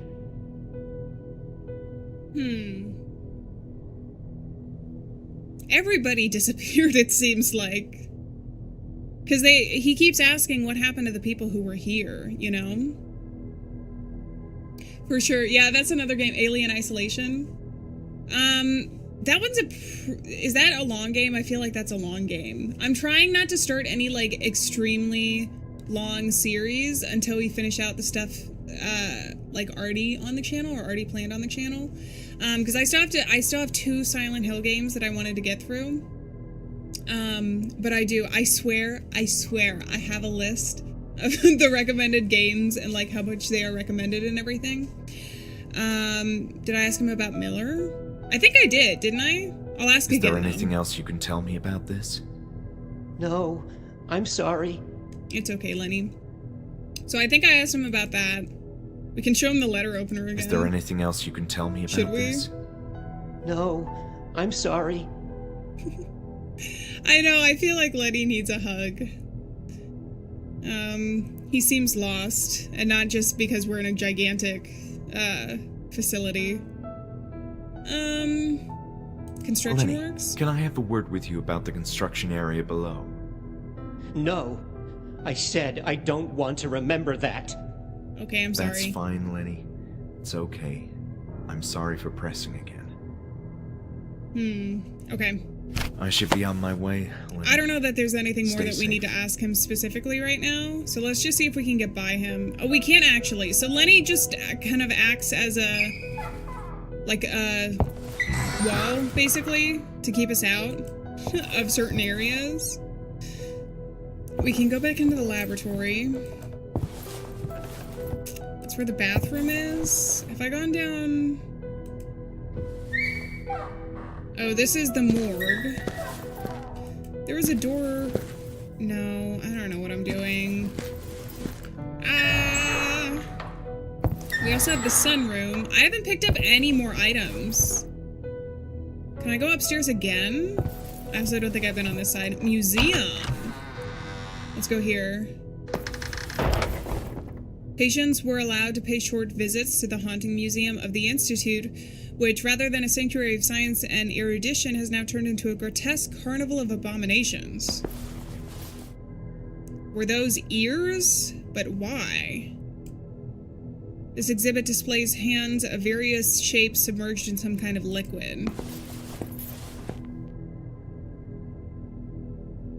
It looked like some kind of animal, another twisted feature of this gloomy museum.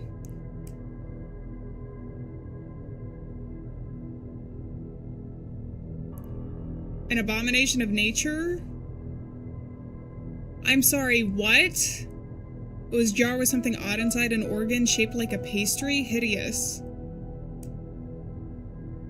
Why did it say empanada in parentheses on that? Is that just what it was shaped like? The pastry it was shaped like?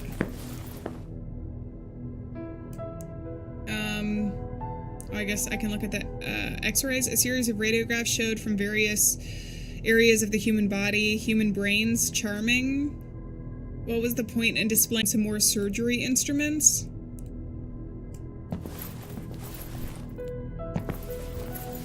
Was this just for the people who visited the Institute?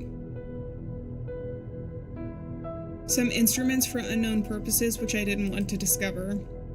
Several skulls were arranged on the shelf. Many of them appeared to have been drilled into. And then there's more instruments here. And we have Rebecca. We get some more information about Rebecca. Rebecca's actually one of the patients we've heard a lot about, you know? The room does feel cursed.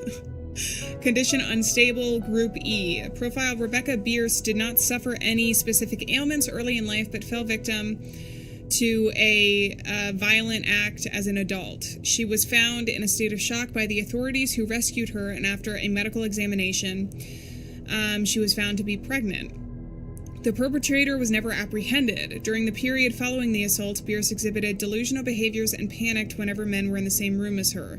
Thereafter, following strict attention and care, she gradually began to recover and return to her senses while coming to terms with her new condition. She eventually managed to begin socializing with her peers and to feel more comfortable in the presence of men. Regrettably, she had recently suffered an inexplicable breakdown and is experiencing frequent neurotic fits. She mistreats both her peers and the nursing team using foul, highly offensive language while screaming and kicking. In 2 incidents, Bierce was found repeatedly hitting her stomach, insisting that the child was a spawn from hell. I feel like Rebecca's story is one of the most tragic we've learned about so far. It makes me wonder if something happened in the Institute as well, because I think that was like the second time they mentioned she started to get better and then she got worse. That being said, though, the one doctor in one of the things had said all of the patients started to get worse. Like, behaviorally, they started to get more erratic and, like, angry.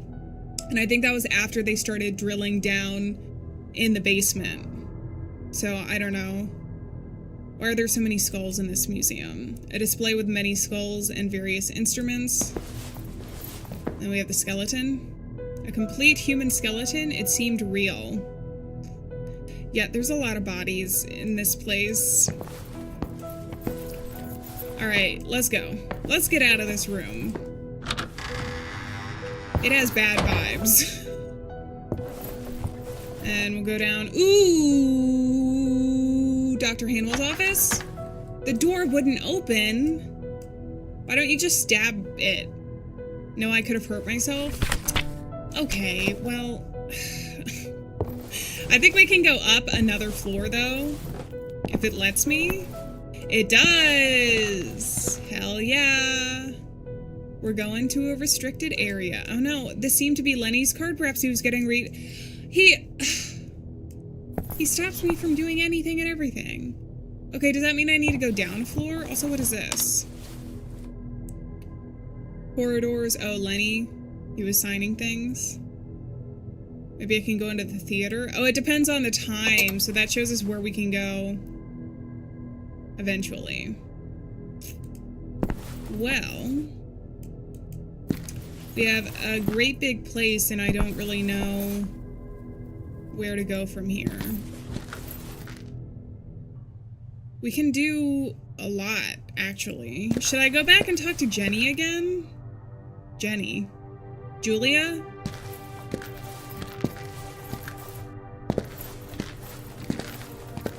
don't know, man. I know we probably have to find a tape. Because it's literally written here under tasks, explore the therapy room. It might be on the 3rd floor or the 2nd floor, since that's now open to us. Or I guess it could be somewhere in the library too, because there's a lot of places here. I don't know where it would be.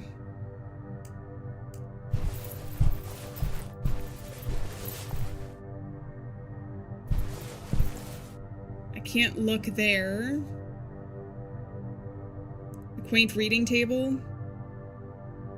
Patients would read here.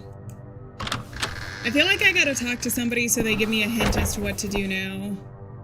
Or like where the thing would be. Because that's how I got through it in the first episode. When I didn't know what to do. So let's start talking with Jenny. The only problem is, like I said, I haven't picked up any more items. I've picked up information. Can I just leave? Why is it still, like, 7 p.m. out here?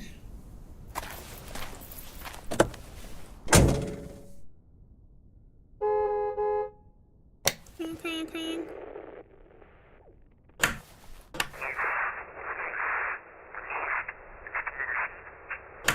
Do we think the lady we had seen in the very first cutscene as well was Dr. Ann, maybe? Dark and foreboding, as one would expect. What had happened to me? Why was I doing this?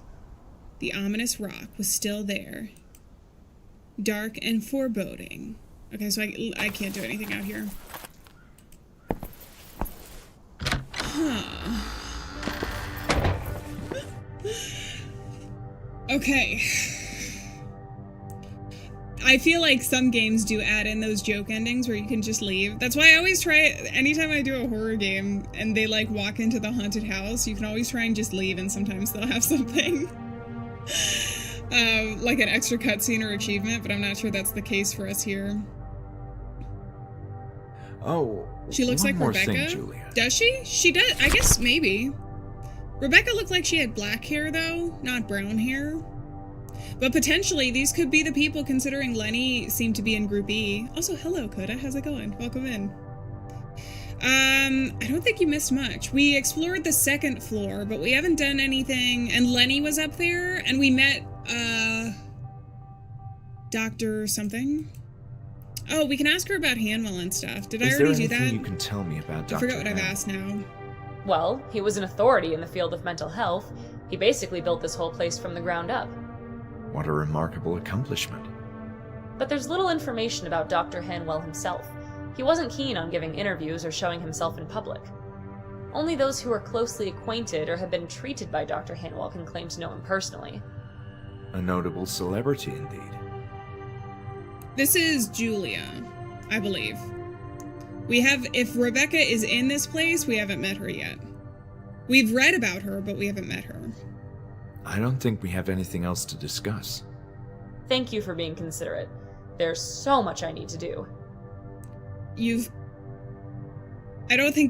Listen, I don't think you've done anything for like 3 hours, but I understand. You have, like, old newspaper clippings you have been scribbling on since 9 p.m., but that's okay. All right, what else do we have to do? Also, isn't she here just, like, basically to not let people in? Anyway, let's ask about Lenny again. I have nothing else to say about this. Okay. Fine by me. If that's all, I'll get back to work. Okay, what about Bruno? I met Bruno. Yeah, he's our new security guy. He can be grouchy and quite unpleasant sometimes, but he's got a heart of gold. He seemed quite angered by my presence here. Well, it's a strange night to begin with. Just make sure you avoid asking him as many questions as you do me. Okay, maybe Bruno's down in the basement. Maybe we can find him Julia, again. Do you know of a therapist named Ann Ebis-Baker? No, I'm sorry. She used to work here? I believe so, yes. In that case, I've no idea. As far as I understand, they're only hiring new people. Yeah, we don't know what the doctor looks like. We don't know what any of the doctors look like except for... Is it Crawford? Is Crawford the guy? I remember it was it was A.M. There's like a Dr. A.M. That's upstairs in the laboratory that we had met. And he was like friends and colleagues and probably secretly lovers with Hanwell. That's just my headcanon. And then we know Lenny. We've seen Bruno and Julia. Those are the only people that we've actually seen. I don't think we've seen Dr. Ann either, unless we did in like a flashback, but I don't know that we would have known it was her. We also know Miller. We've seen Miller? Is that Miller? Oh, Dr. Miller is the one that we had seen upstairs, I think. We can ask about her. I don't know, man. Can you tell me what to do about the therapy room? Excellent. Good luck. Tell me what to do, Julia.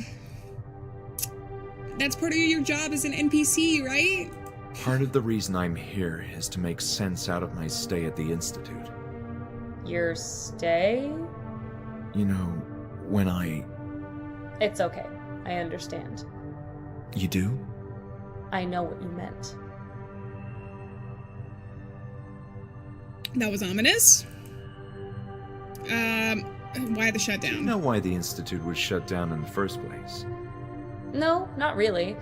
I remember reading that it was quite sudden. It was all over the news back then, but the controversy died down quickly. Excuse me. Were you here when that happened? I'm not sure. I don't think so. It seems like it was a grave matter. I'd have remembered about that. A grave matter? It's old history now. Yeah, I guess so. Construction works. So, I Thank you. assume the new crew of workers arriving tomorrow will continue with the unit system direction. That's my understanding. They're gonna turn this place upside down. Mm-hmm. Yeah. This dust is going to kill me. Unless you're already dead. She could be a ghost. That's another theory. Patients in So, Group E. there's a therapy group simply named E, and I'm interested in finding out more about the patients in that group. We're talking about the past here, correct? Right, before the reopening. Well, that's a complicated one. There are few records left about how things were organized back then. What is your interest in this Group E? I believe that I'm acquainted with those patients, but I'm not sure how many were in the group. Your best bet is to seek out the individual reports for those people. Each patient used to have a printed sheet with their medical history, the room they were housed in, and whether they participated in any therapy sessions. I see. Well, that's helpful enough, Julia. The Thank room you. they were housed in. Does that mean that I have to look at like Rebecca's sheet and it'll tell me what room to go to next? Maybe that could be a hint. I'll remember that. What about I my have nothing condition? else to say about this. Fine by me. If that's all, I'll get back to work. They're all vampires. They could be, you know, because we're only playing the game at night. Where are all the workers? I don't see any ongoing construction or renovations. It's almost nighttime. Everyone else is arriving in the morning. Okay, patients being relocated. Is this new? You said there's more people here. Patients too? Yes, although we're operating with reduced staff. The establishment is far from ready, as should be apparent, meaning mostly low-risk patients have been readmitted. In this state? I don't understand. It could use some maintenance, yes. And Could trust we have me, been I'm freezing readmitted to and we death just don't without those realize it? radiators working. Like we've just made up this story in our mind? Okay. I think that's it. Can I show you the This letter opener topic is again? giving me a headache. Yeah, me too. Okay, bye. I'm done for now. Now they're both being rude to me. They're like, stop talking about random stuff. So maybe the one thing I got from that is potentially we look at the cases. There's one in the basement and there's one in the like weird museum room. Try as I might, it wouldn't open. I wanted to check these doors because it's been a while, and since we do have the second floor, just to make sure that I'm not missing anything here. It was going to be a long night. You're telling me, buddy. Alright, let's go down. Listen, any theory is on the table right now. I still don't really... There's not been like a aha moment for me as to what's going on. There's stuff that I'm like, they've planted the seed for something here. There was also nothing in this room from before. Was there? What are you? Glasses.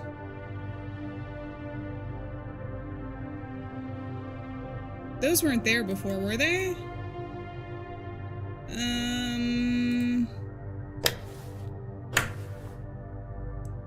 Okay, let's get out of here. I feel like that was new. Hello, Uday, how's it going? So if that's new, then anything could be new, right? There's also water. We could wash something, too. I feel like Bruno knows something. She says don't ask him too many questions. The only problem was Bruno disappeared when we changed hours, because we haven't made, like, legitimate progress yet, because the progress I think is, or the chapters, quote-unquote, are the hours that we spend here, and we haven't shifted hours yet, and when we moved before, Bruno, like, disappeared, and I haven't been able to find him. But maybe he's somewhere around here. We can go see. What happened to the dancing guy? I think he's in his cell. I think Bruno put him back in his cell. The guy who really liked the flute. I forget his name now. He had a cool haircut. Let's see if there's anything else. No, see, I already looked in here.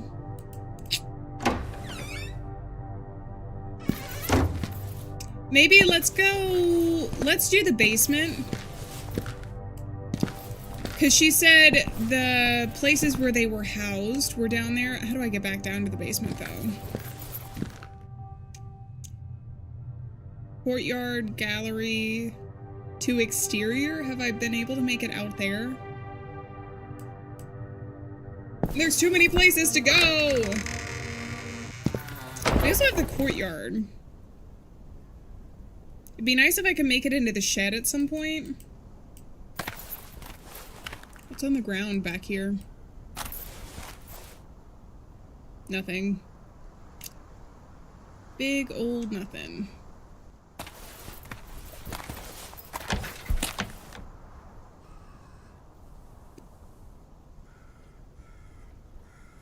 Oh, that's a crow. I thought somebody was breathing in the shed. I was like, okay. Oh.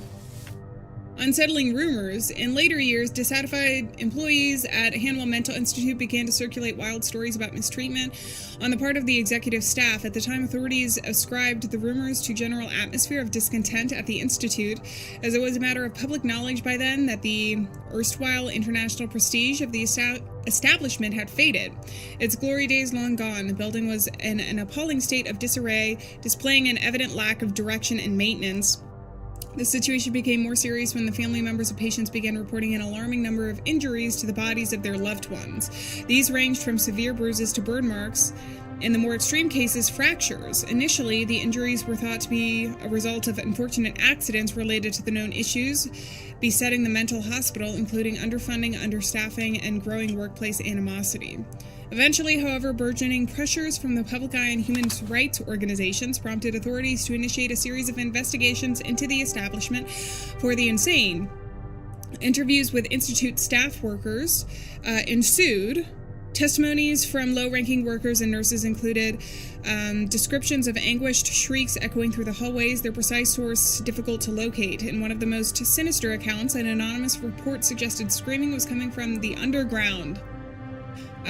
Other stories mention the disappearance of a certain number of patients, a phenomena that often happened during the night, but the most chilling rumor of them all was that the patients were being deliberately subjected to various forms of torture. When questioned about these scandalous allegations, Dr. Ellis Hawthorne dismissed them as gossip of employees not fit for their jobs. He argued on record that the distressing screams originated from the high-risk section in which dangerous patients with a history of violence would regularly experience psychotic fits.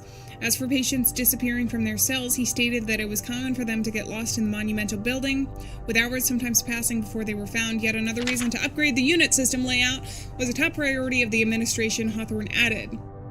During this period of upheaval, Dr. Hanwell himself opted for perplexing silence, never publicly commenting on the situation. With circumstances spiraling out of control, authorities continued to closely follow the events transpiring at Hanwell Mental Institute. Alright.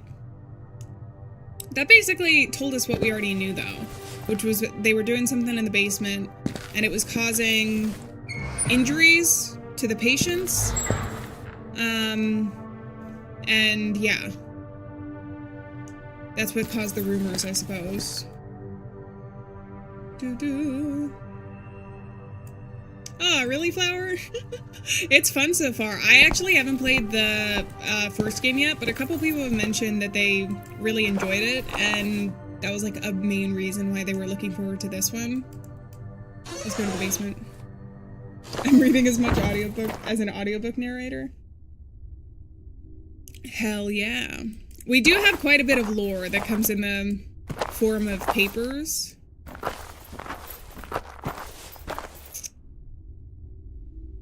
So this is in the basement.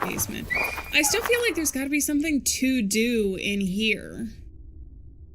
Like, can I take the pickaxe with me?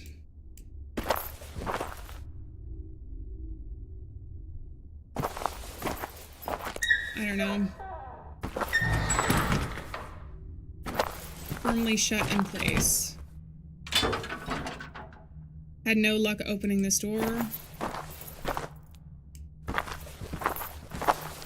Okay, and then back this way should take us to where Bruno is. We'll see. Or where Bruno was. I don't know where he is now.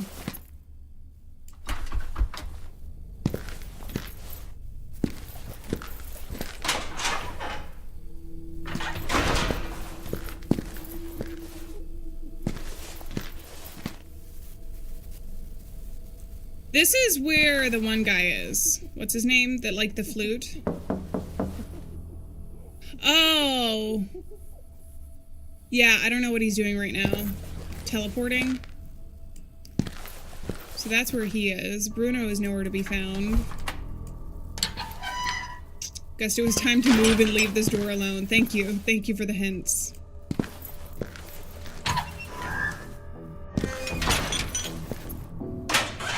I've already looked at all of these. I gotta stop opening that door. We don't have any lockpick. The only thing that we have is the letter opener. You know? I think we have... we've been to the cafeteria. I remember that. I don't know about the kitchen. I'll look and see. Also, were those always there? I think they were. Ah. Classic symphonies?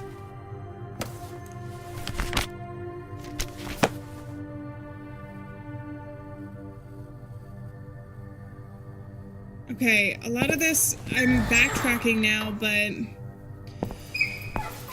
for one, it's to try and find Bruno. See, this is the cafeteria, and we have been in here because this is how we got to the other side from before.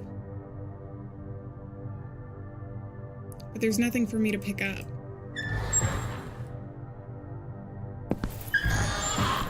Oh, and I forgot to check the basement for the file again. Maybe we can check Rebecca's file, though, because the newest area is the upstairs. Which I now have to remember how to get there. I don't know.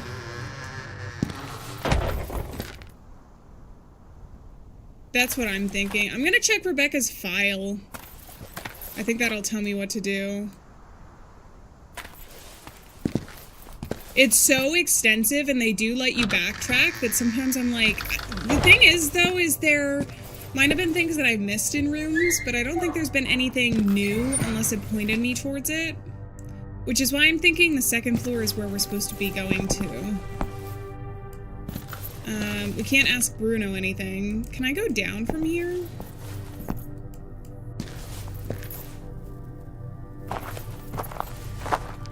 Oh, this is this door.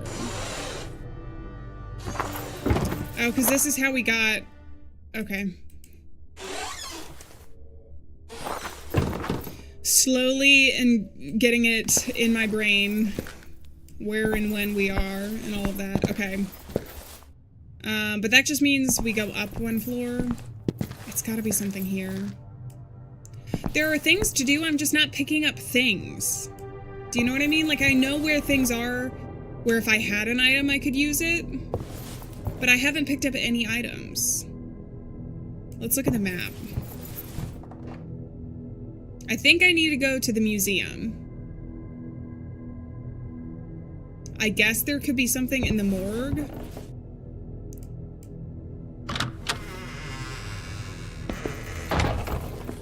Because I need to look here.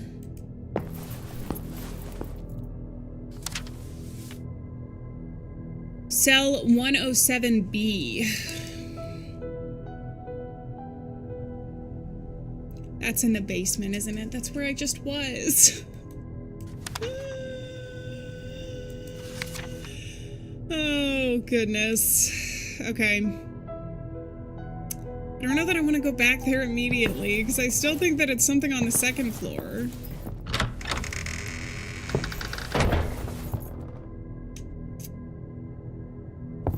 Is there a back area I can get to?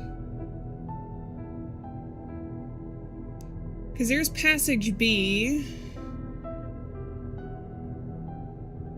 The solarium is on the other side. The bath 2B, I think I was in there before. We can wash something there.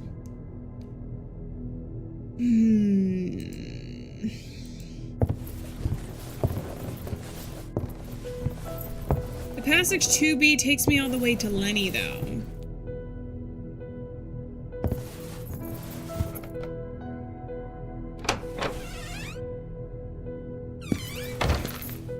It could be. It's Friday, Friday. It's actually not Friday. Okay, I'm gonna talk to this guy again. Dr. Miller? First floor. What is it this time? Just one moment of your time, please. We picked up a new thing here. Alieann, I'm not sure we can get into the female wing yet, though. And 107B potentially could be in the basement. Because the female wing, if you remember, that's right next to the library, and it's completely cut off.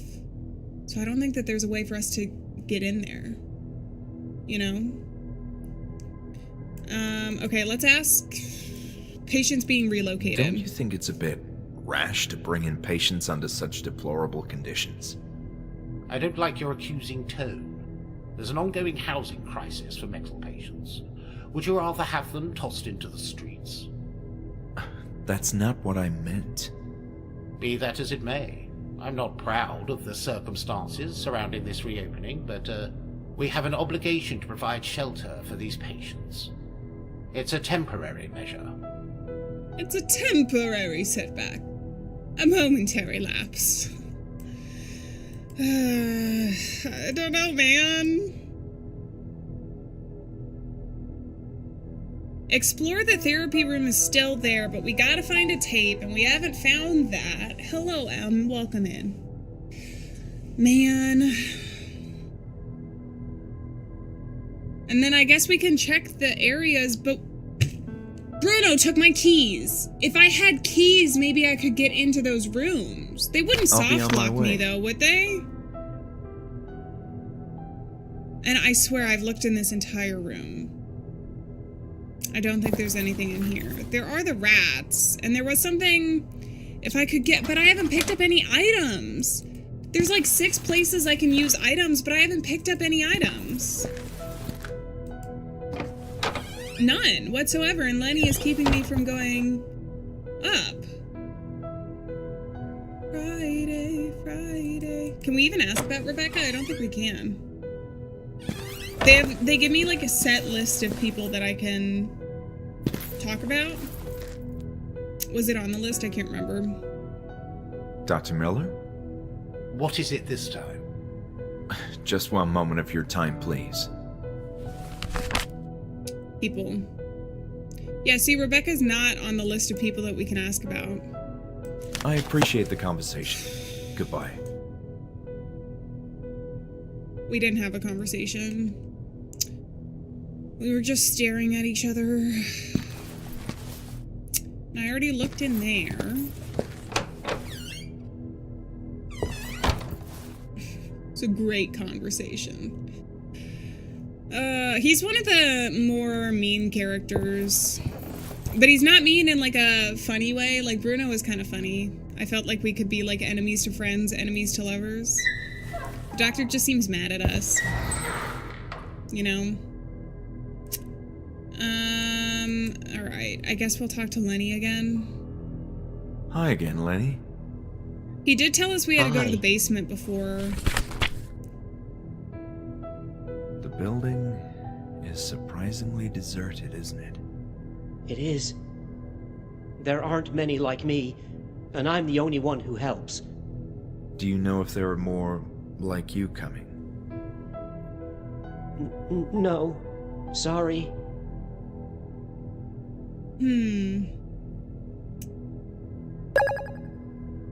Hey, and thank you so much for the 2 Shamrock. It's over on TikTok. Hold on, I gotta, thank you very much. I appreciate it, as always. Lenny's chin game is awesome. I don't know. I feel like Lenny needs a hug and some pants. I feel like I'm just not asking the right questions. Or there's something I missed be in on one my of the way. rooms. It's like I said, there's so many different areas that I can interact with if I had an item. Yeah, he's not wearing, he doesn't have pants on. He's just got that, like, hospital gown. It looks like a hospital gown.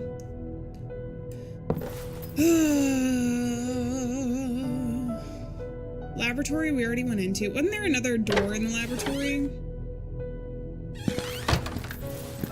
No, it just leads back out to the hall.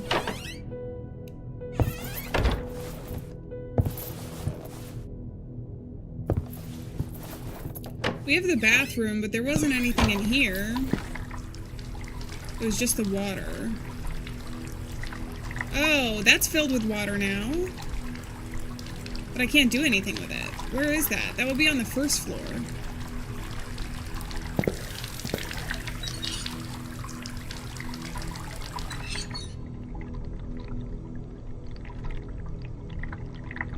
And the water stopped flowing. Is that going to be something? Where is the bathroom? It didn't give me a comprehensive map, though. So where is the bathroom? Where would this be down below?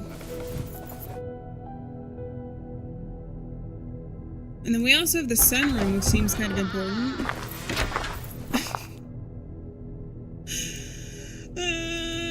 What is this? A large hole in the roof didn't precisely convey a sense of security. Can I jump through it? I already read that.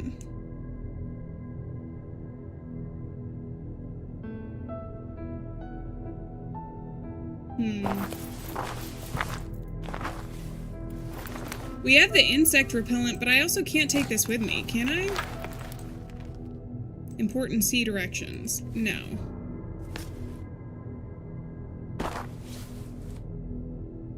So that's got to be something for lore.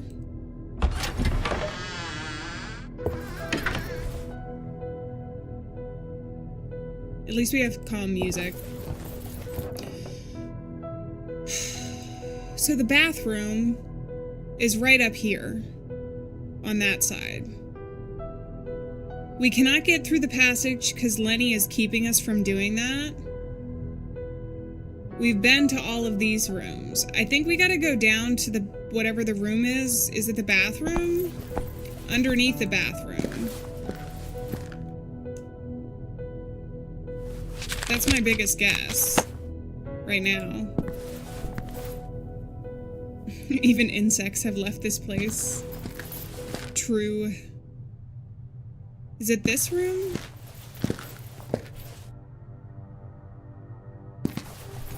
This is the kitchen.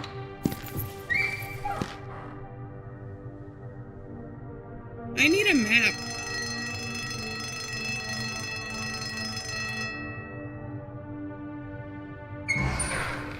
Why could I do that? Is there a map back here in the center?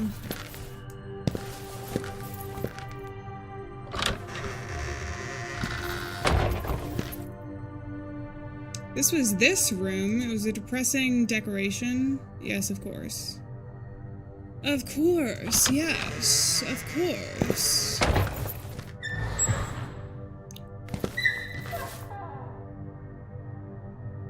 If I could see a grate somewhere from here.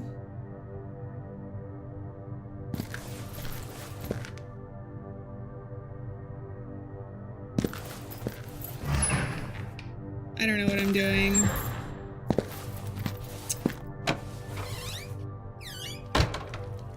Water.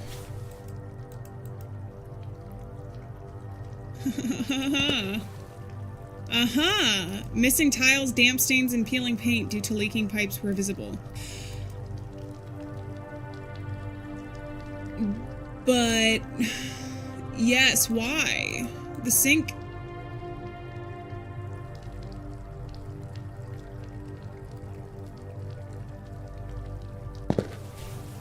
I can't even use items here.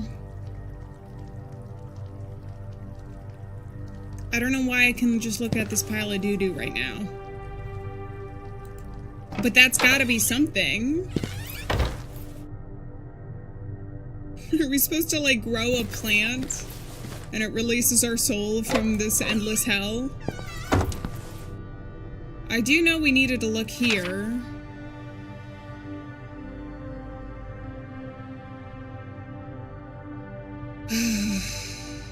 There was E and F, those two groups.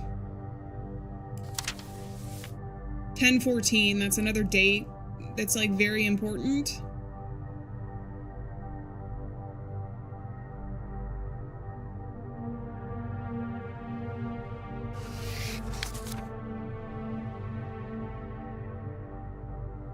Oh man, I feel like I missed something, like, specific in one room, and now I'm gonna have to go back into, like, every room to try and figure out what that is. It won't let me look in any of these things. Whoever worked at this desk. See, this is one of the things I can look at. I can go here. Cell 102A is also that guy.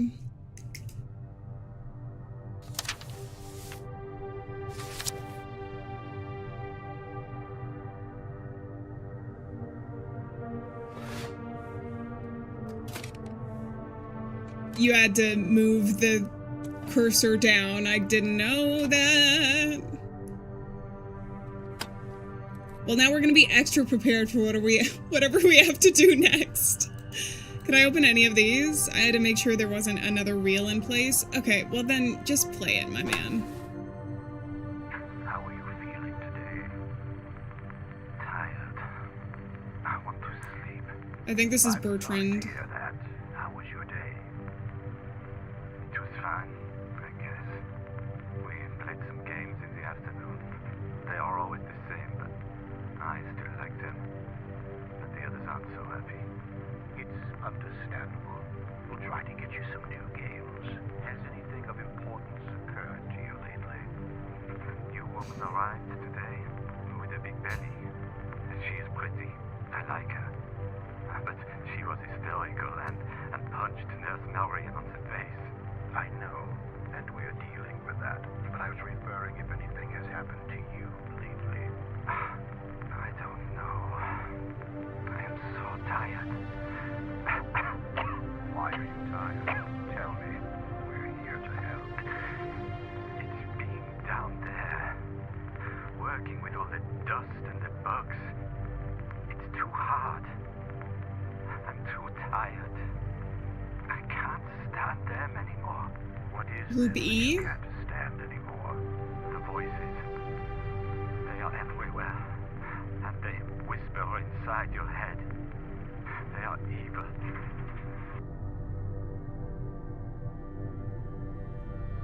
Okay, so that was the French guy.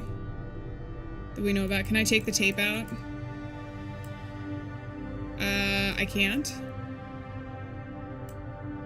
Metal case was empty.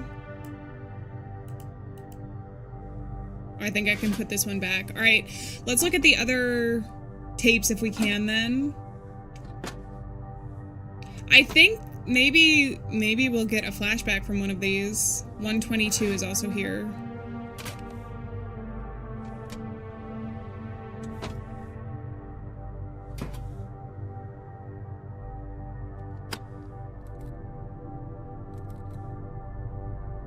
All right.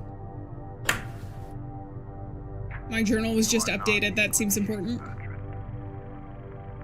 You know it will only get worse. It's very quiet. I hate you. I hate this place. You're all bad with me and my friends. You'll come He kind to of looks like understand Rumpelstiltskin from that one TV show. deal with this. You have a chance to end it right here, right now. I don't believe you. You have been lying to me all this time. That's not true. When you tell me what you saw, it will all be over. It's that simple. I can't remember. It's too fuzzy and dark. Come on, Bertrand. Try harder. No. I'm scared. Come on. Tell me what you saw. No. It will come for me. Did they, like, find the devil? No. Calm down or I'll have to call the guards. It's inside me. What? What is inside you? Ooh.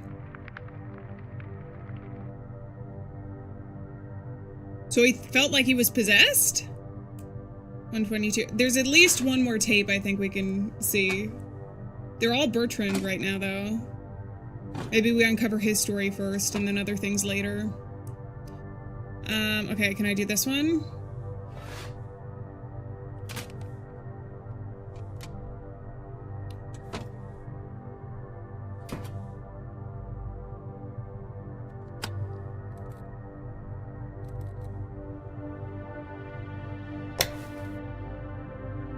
Bertrand, are you feeling all right? Talk to me. Don't make me lose my patience. I don't have all day. Leave me alone.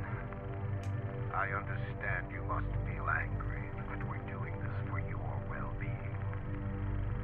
You are lying. It hurts. I can't sleep. There are dark things in my dreams. Just calm down. Take a deep breath and relax. We'll explain it to you, but you have to trust me. I don't know.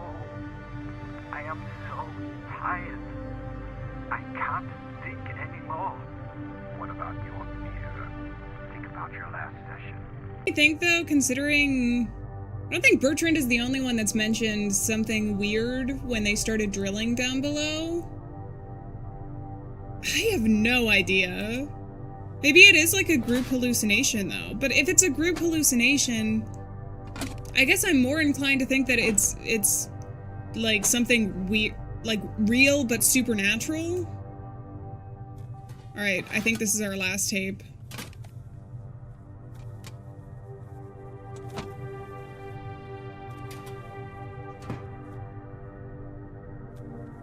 It could be the wall rider. It could be. I'm taking any theory right now. We've gotten some information, but not enough to figure out what's going More on. or less, I think. Are you getting along better with work? No. I don't like the tunnels. It's suffocating in them. I'm sure you'll get accustomed in time. No. It's not fair.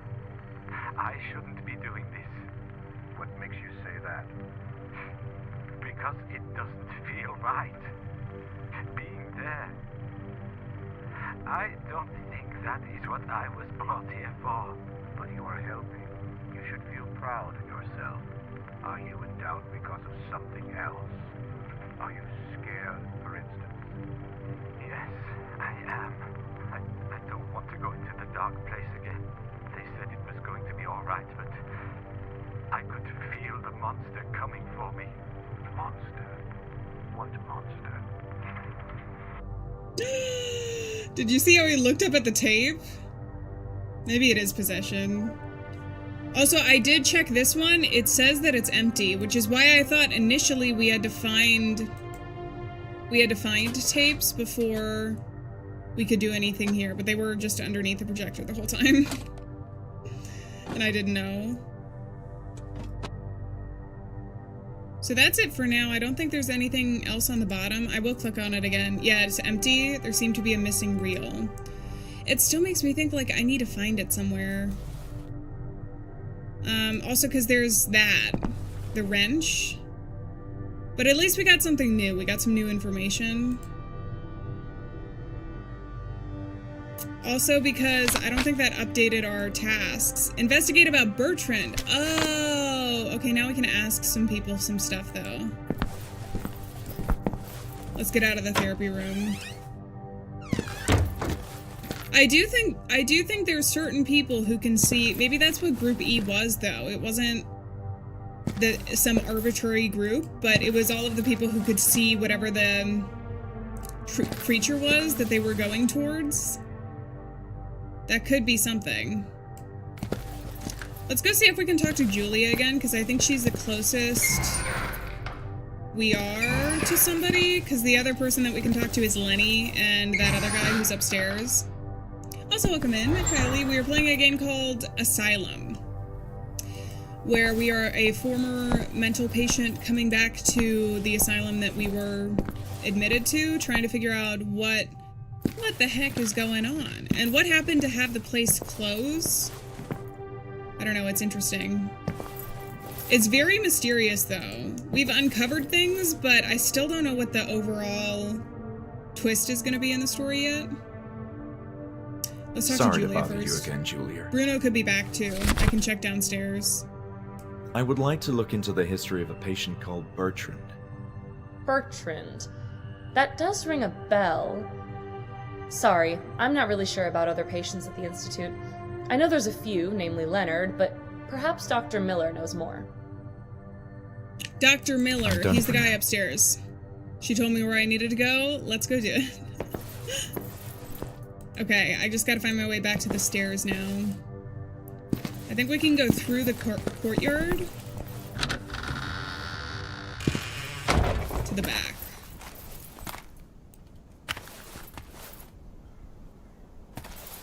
Gosh, it's so ominous out here. I kind of like it, though, when there's, like, music and ambiance and stuff in one area, and then it kind of takes it away when you go to another. Just feels extra creepy. Okay. Upstairs. Here we go. We also have Lenny here that we can ask about. The laboratory was to the left, I think.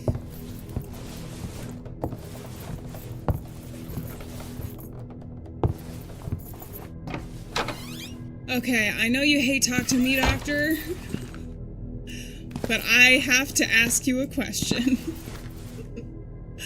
I love how we all have just decided to, like, collectively not trust Julia.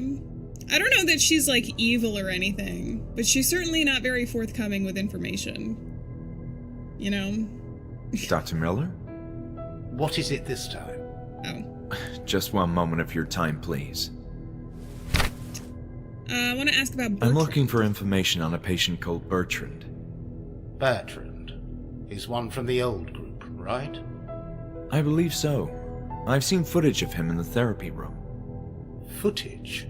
Intriguing. I'll have to take a look at that. But yes, of course he sounds familiar. He's here tonight. What do you mean, here? Physically? Physically? What are you, a ghost hunter? Of course, in flesh and blood. He's one of the patients being relocated. This is an incredible development. Where can I see him? I don't have such details. All I know is that he's in the same cell where he used to be. Okay, I wrote that down, didn't I? 102A, I think. Bertrand? Thank goodness I wrote it down. Enter Bertrand's cell is what I have where was to do. Bertrand's cell? As Oh, he I can told tell me you, too? I don't know the exact cell. Oh, he doesn't want to tell Only me. it's the same one where he used to be. All right. I get it. Thank Okay. you. Topics? Is You Bertrand mentioned here? that Bertrand is back in the Institute? Yes, the same cell as before. All right, goodbye, Dr. I'll be on my Miller. way. It is a pleasure. I think we have to go down to the basement. Dude, I actually feel like there might be ghosts here. If the entire... So now we have Lenny, Bertrand, and me. If the entire group E is coming back here, I genuinely think a ghost, like, group could be the case. Because what if they did dig very deep, but they got, like, caved in or something, and they just don't remember it, so now they think they're, like, relocated, but in reality they're just wandering the halls of the asylum forever, continuously forgetting, like, how they ended up here. See what I'm getting at, maybe? Now, why Dr. Miller? Unless Dr. Miller was the one doing the, like, pushing for the experiments in the caves, and then Julia. But it's interesting. Okay, so that's the I needed to go down to the basement, I think, because that's where cells actually are, and it allows us to look there.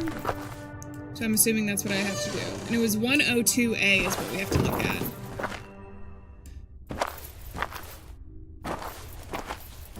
Okay.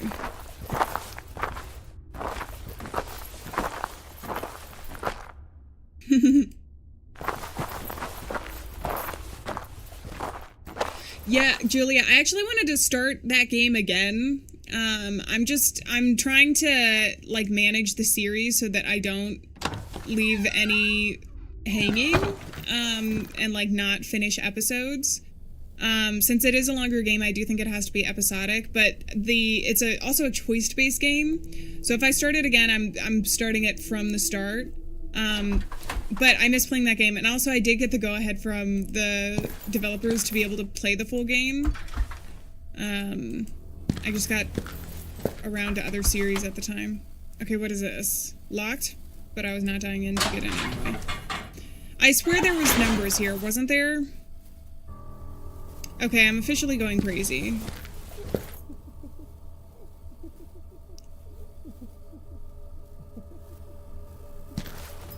I thought there were numbers.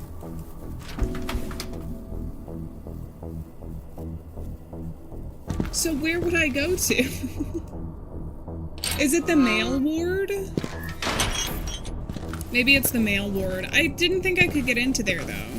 Oh, no, it's here. It's here. This is the male ward, I think. 114A. So it's 102A. 107, that's the bathroom.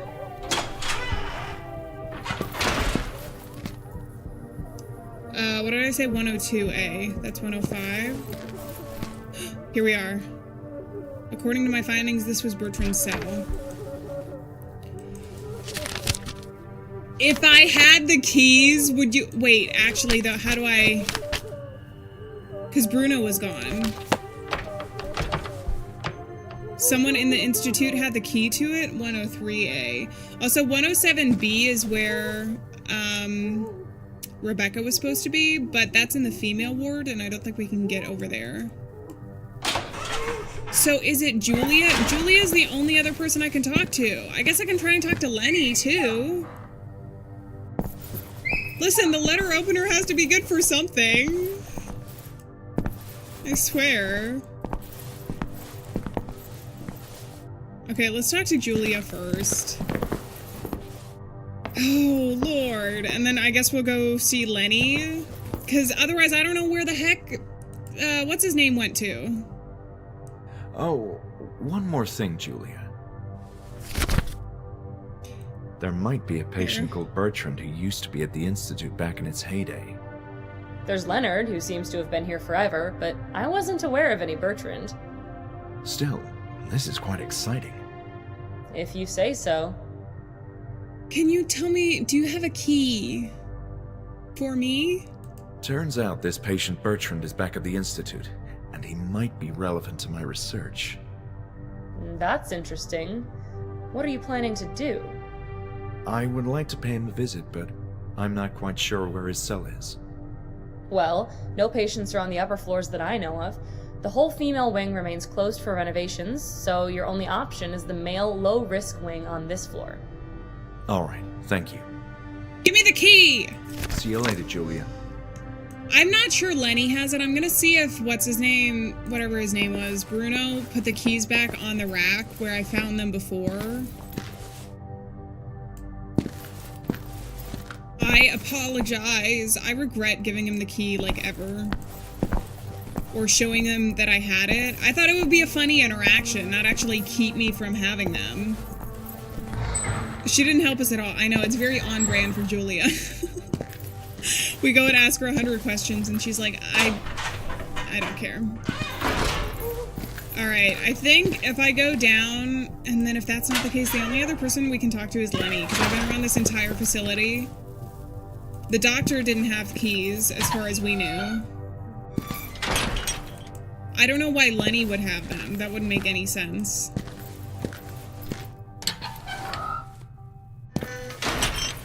Okay, let's see if he put them back.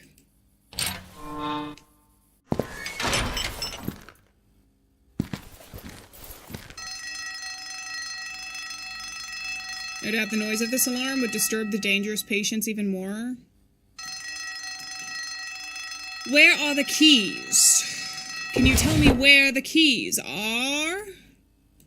Please? Where did I find it before, even? I thought it was in this thing.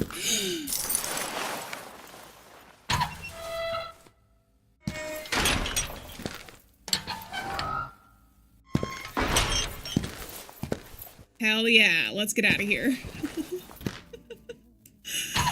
Oh my goodness. I guess that's why Bruno had to be missing in action for us to be able to pick that up.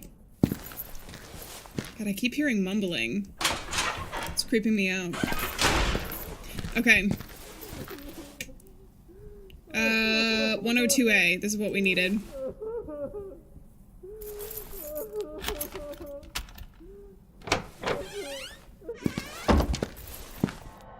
Journal updated. Oh, hello! Oh, they took his hair. The sealed window didn't even allow for a breath of fresh air. The switch was damaged, leaving half of the room in the dark. Oh. Were we roommates?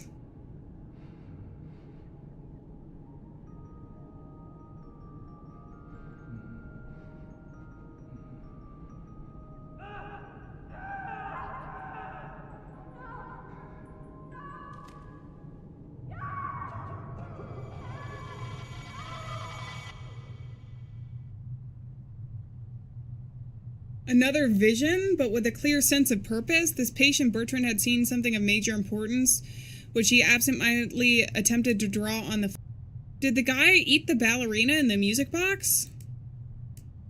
There was nothing of interest on the stand. Okay, and nobody's here. The mattress had a putrid stench to it. Okay, let's talk to him. What have they done to you, Bertrand? Bertrand didn't seem interested in this item. He didn't seem interested in this item. Oh, get musical box? Where did we see it? Where was the music box? I think it was in one of the first rooms that we had looked at. The key is in one of the corpses. Ah, you're onto something. Desperate as I was to understand the nature of my visions. Okay.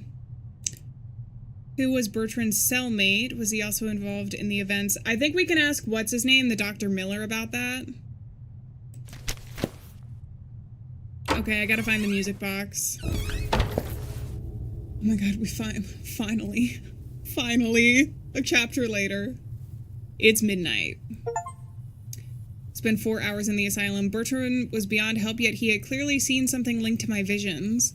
And who was the man with him who had swallowed the wind-up key for the music box? Okay, we do have a plan. I'm pretty sure that the music box was somewhere at the very start. So I'm gonna go back to those rooms and see if I can pick that up, because I seem to remember seeing that. I haven't seen the new trailer, actually. I haven't seen the new trailer, and maybe we can watch it at the end of stream. I think that might be fun. Because I've been really itching to see it. I'm excited. Only 6 hours until we're safe from Freddy Fazbear. Can you imagine seeing, like, an animatronic rushing towards you in this? It'd add a new layer of mystery, that's for sure. Okay, so it's gotta be somewhere in this hall. I think that's where I saw it, because it's been a while since I've thought about a music box. Is it here? No. I seem to remember the very first room that we had gone into. So that's the bathroom. Is it this one? Yeah, this one.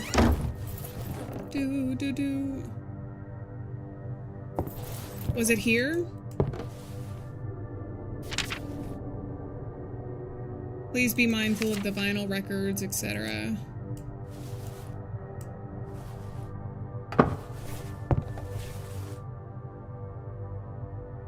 It's not there. Once we do this, I feel pretty confident that if we ask Dr. Miller, we'll be able to figure out which corpse has the key to it. I just went into the archives. It wasn't in the bathroom, was it? Dr. Eberbasher?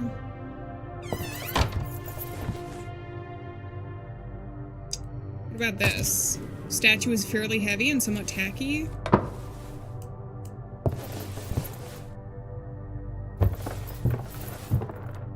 There's a lot of books. I don't know. Wasn't something back there, I don't think. Alright, sounds good, Lena. Thank you so much for being at stream. I really appreciate it. This is a long game. This is a very long game that we're getting through, so I totally understand if you guys have to rest or have other things to do. Oh yeah, the bots in chat aren't like super advanced or set up right now. So if there's any messages or anything, I want to be able to get to the point where there'll be more commands and everything for you guys to be able to use. But for now, it is what it is. I have played Minecraft on the channel before. It was too dark. Can you turn on the light then? Was it in here? It wasn't in here.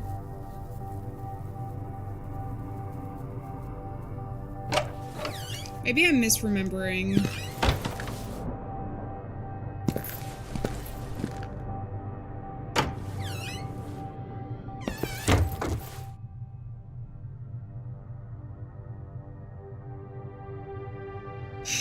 I swear there was a music box somewhere. Because I remember thinking, that's odd. We should probably remember that that's there. Was it in the guy's office? It was nowhere past, like, in this area of the wing. I do think I know that. I could be wrong. Where I found the recorder. Oh, I have to let him out of his cell. That's where it is? So there's a reason why I still have the keys. Okay. Alright, let's go. I think you might be right. I think it was somewhere over here. It could be in his office, too. That's the other thing I'm thinking. It was definitely in the first, like, half of the game that we've gone through so far. I know it wasn't upstairs or anything, which is part of the reason I don't want to move on to go there yet until we found it. Can I open any of these? I don't think so.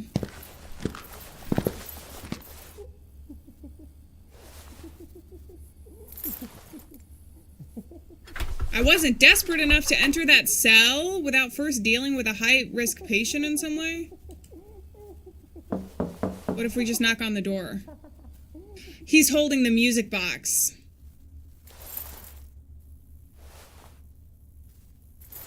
Can we just be brave? Do I have to turn on the music? Does the music even make it here? I remember he liked the flute. Do I have to stir him up with the alarm?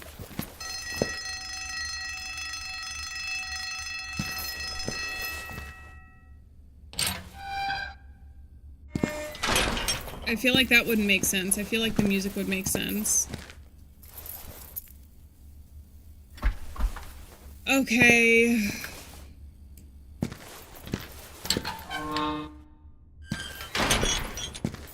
Is the music even going to play this time? Would I have to do that again? I think we would have to do something different. It would make sense why he likes the music box though, if the music is what calms him down.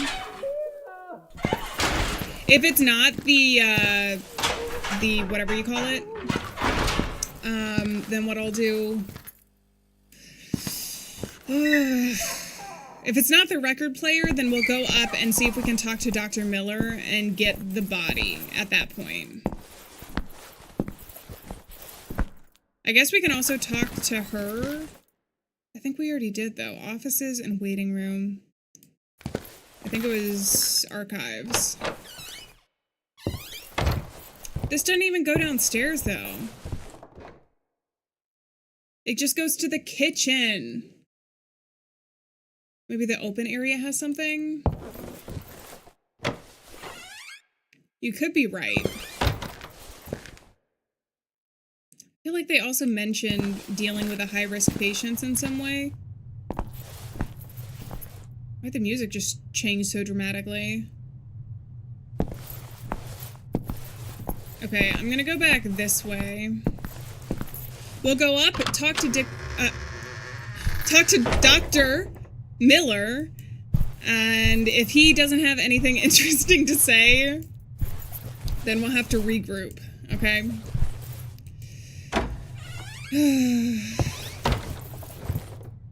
Logic dictates the area should be open. Lenny moves. Oh, wait, you might be right. We might be able to get there too. Over to where Lenny was.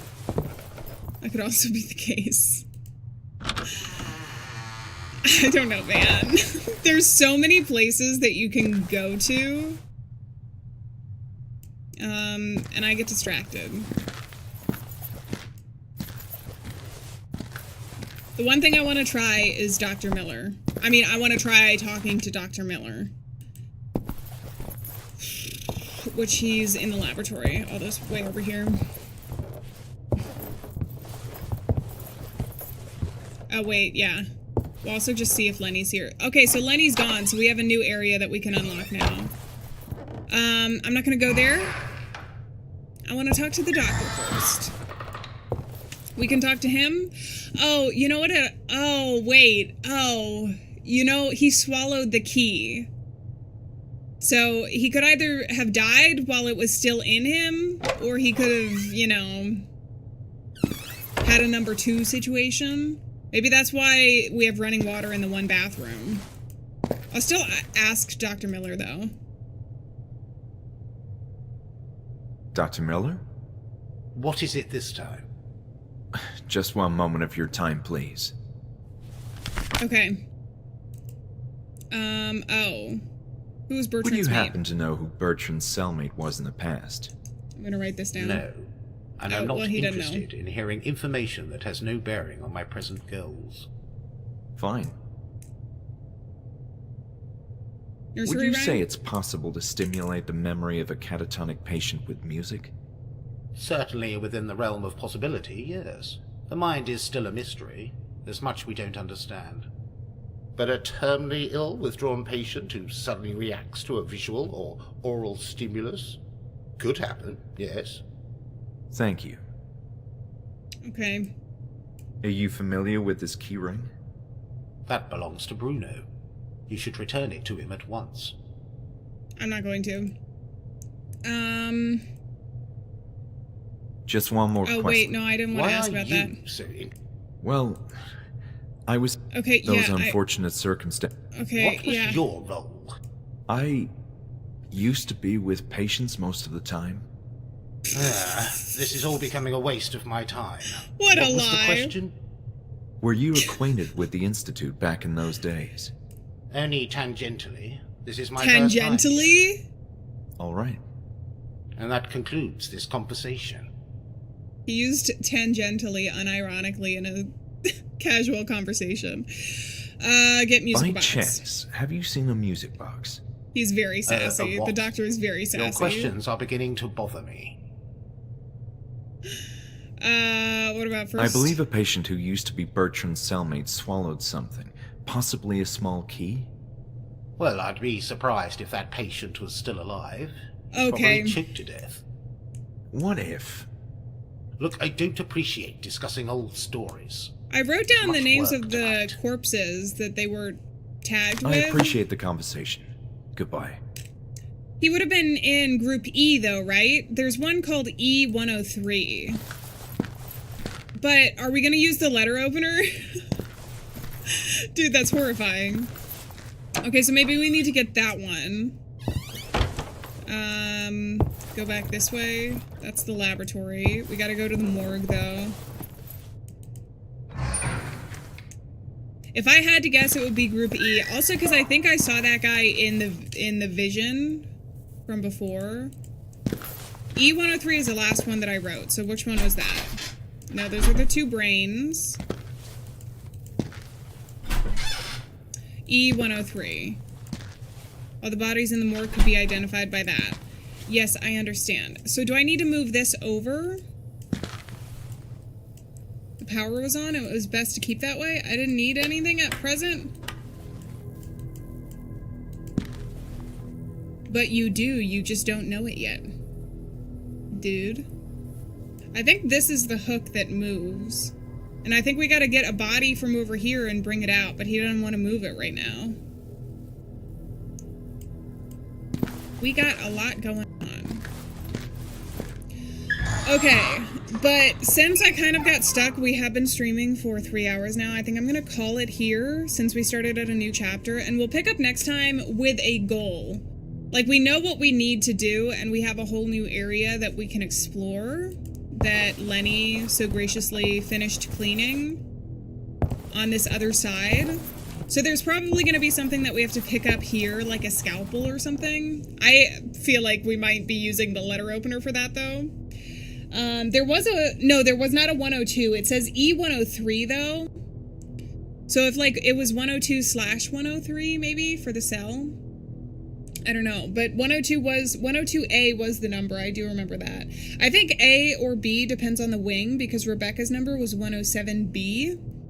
And if that's the case, then it could be that like the cell, like one half of it would be 102 and the other half would be 103, because E103 is the one code that we have there. I don't know. But I really appreciate you guys sticking around, even during the parts where I get a little bit confused. It's a very big facility, and I think what I might do for next time is just take a picture of the map, because I feel like that would help me personally figure out the, like, easiest ways to get to where we need to go, to be able to solve the puzzles. But like I said, when we start next time, we should have a whole new area to explore and know exactly what we have to do. We might not know how to do it yet. But that's part of the fun. So, I am going to go ahead and say farewell, friends. Thank you so much for being here. Remember, we're not alone out there, and I'll see you guys in the next stream. We have, a whole new, oh wait, I gotta save. Okay, I'm getting ahead of myself here. I do want to save so that we don't lose progress. Save this session, yes, and it is midnight. Okay, and then I'm gonna go over here and say a huge thank you to ID for gifting 10 memberships today, and welcome into the Alieaniverse, all of the new wonderful members. Before we end, I did say that I was gonna try and gift 5 memberships myself. So let me see if I can do that. I think I have to go in... I think I figured it out. We'll see. I don't want to leave you guys hanging.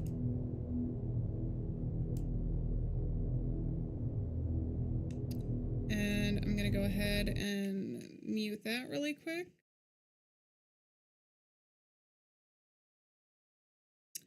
and turn that on. Oh, here's chat.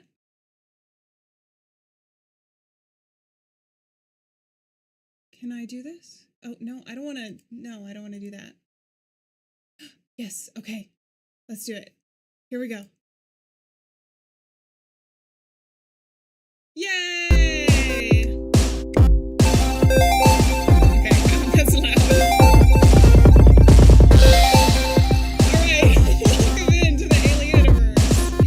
Also, I feel it important to mention that when you gift memberships, it randomly assigns them to the people in chat, so it was not intentional. But just to thank you for being here and for watching the stream, I appreciate you guys.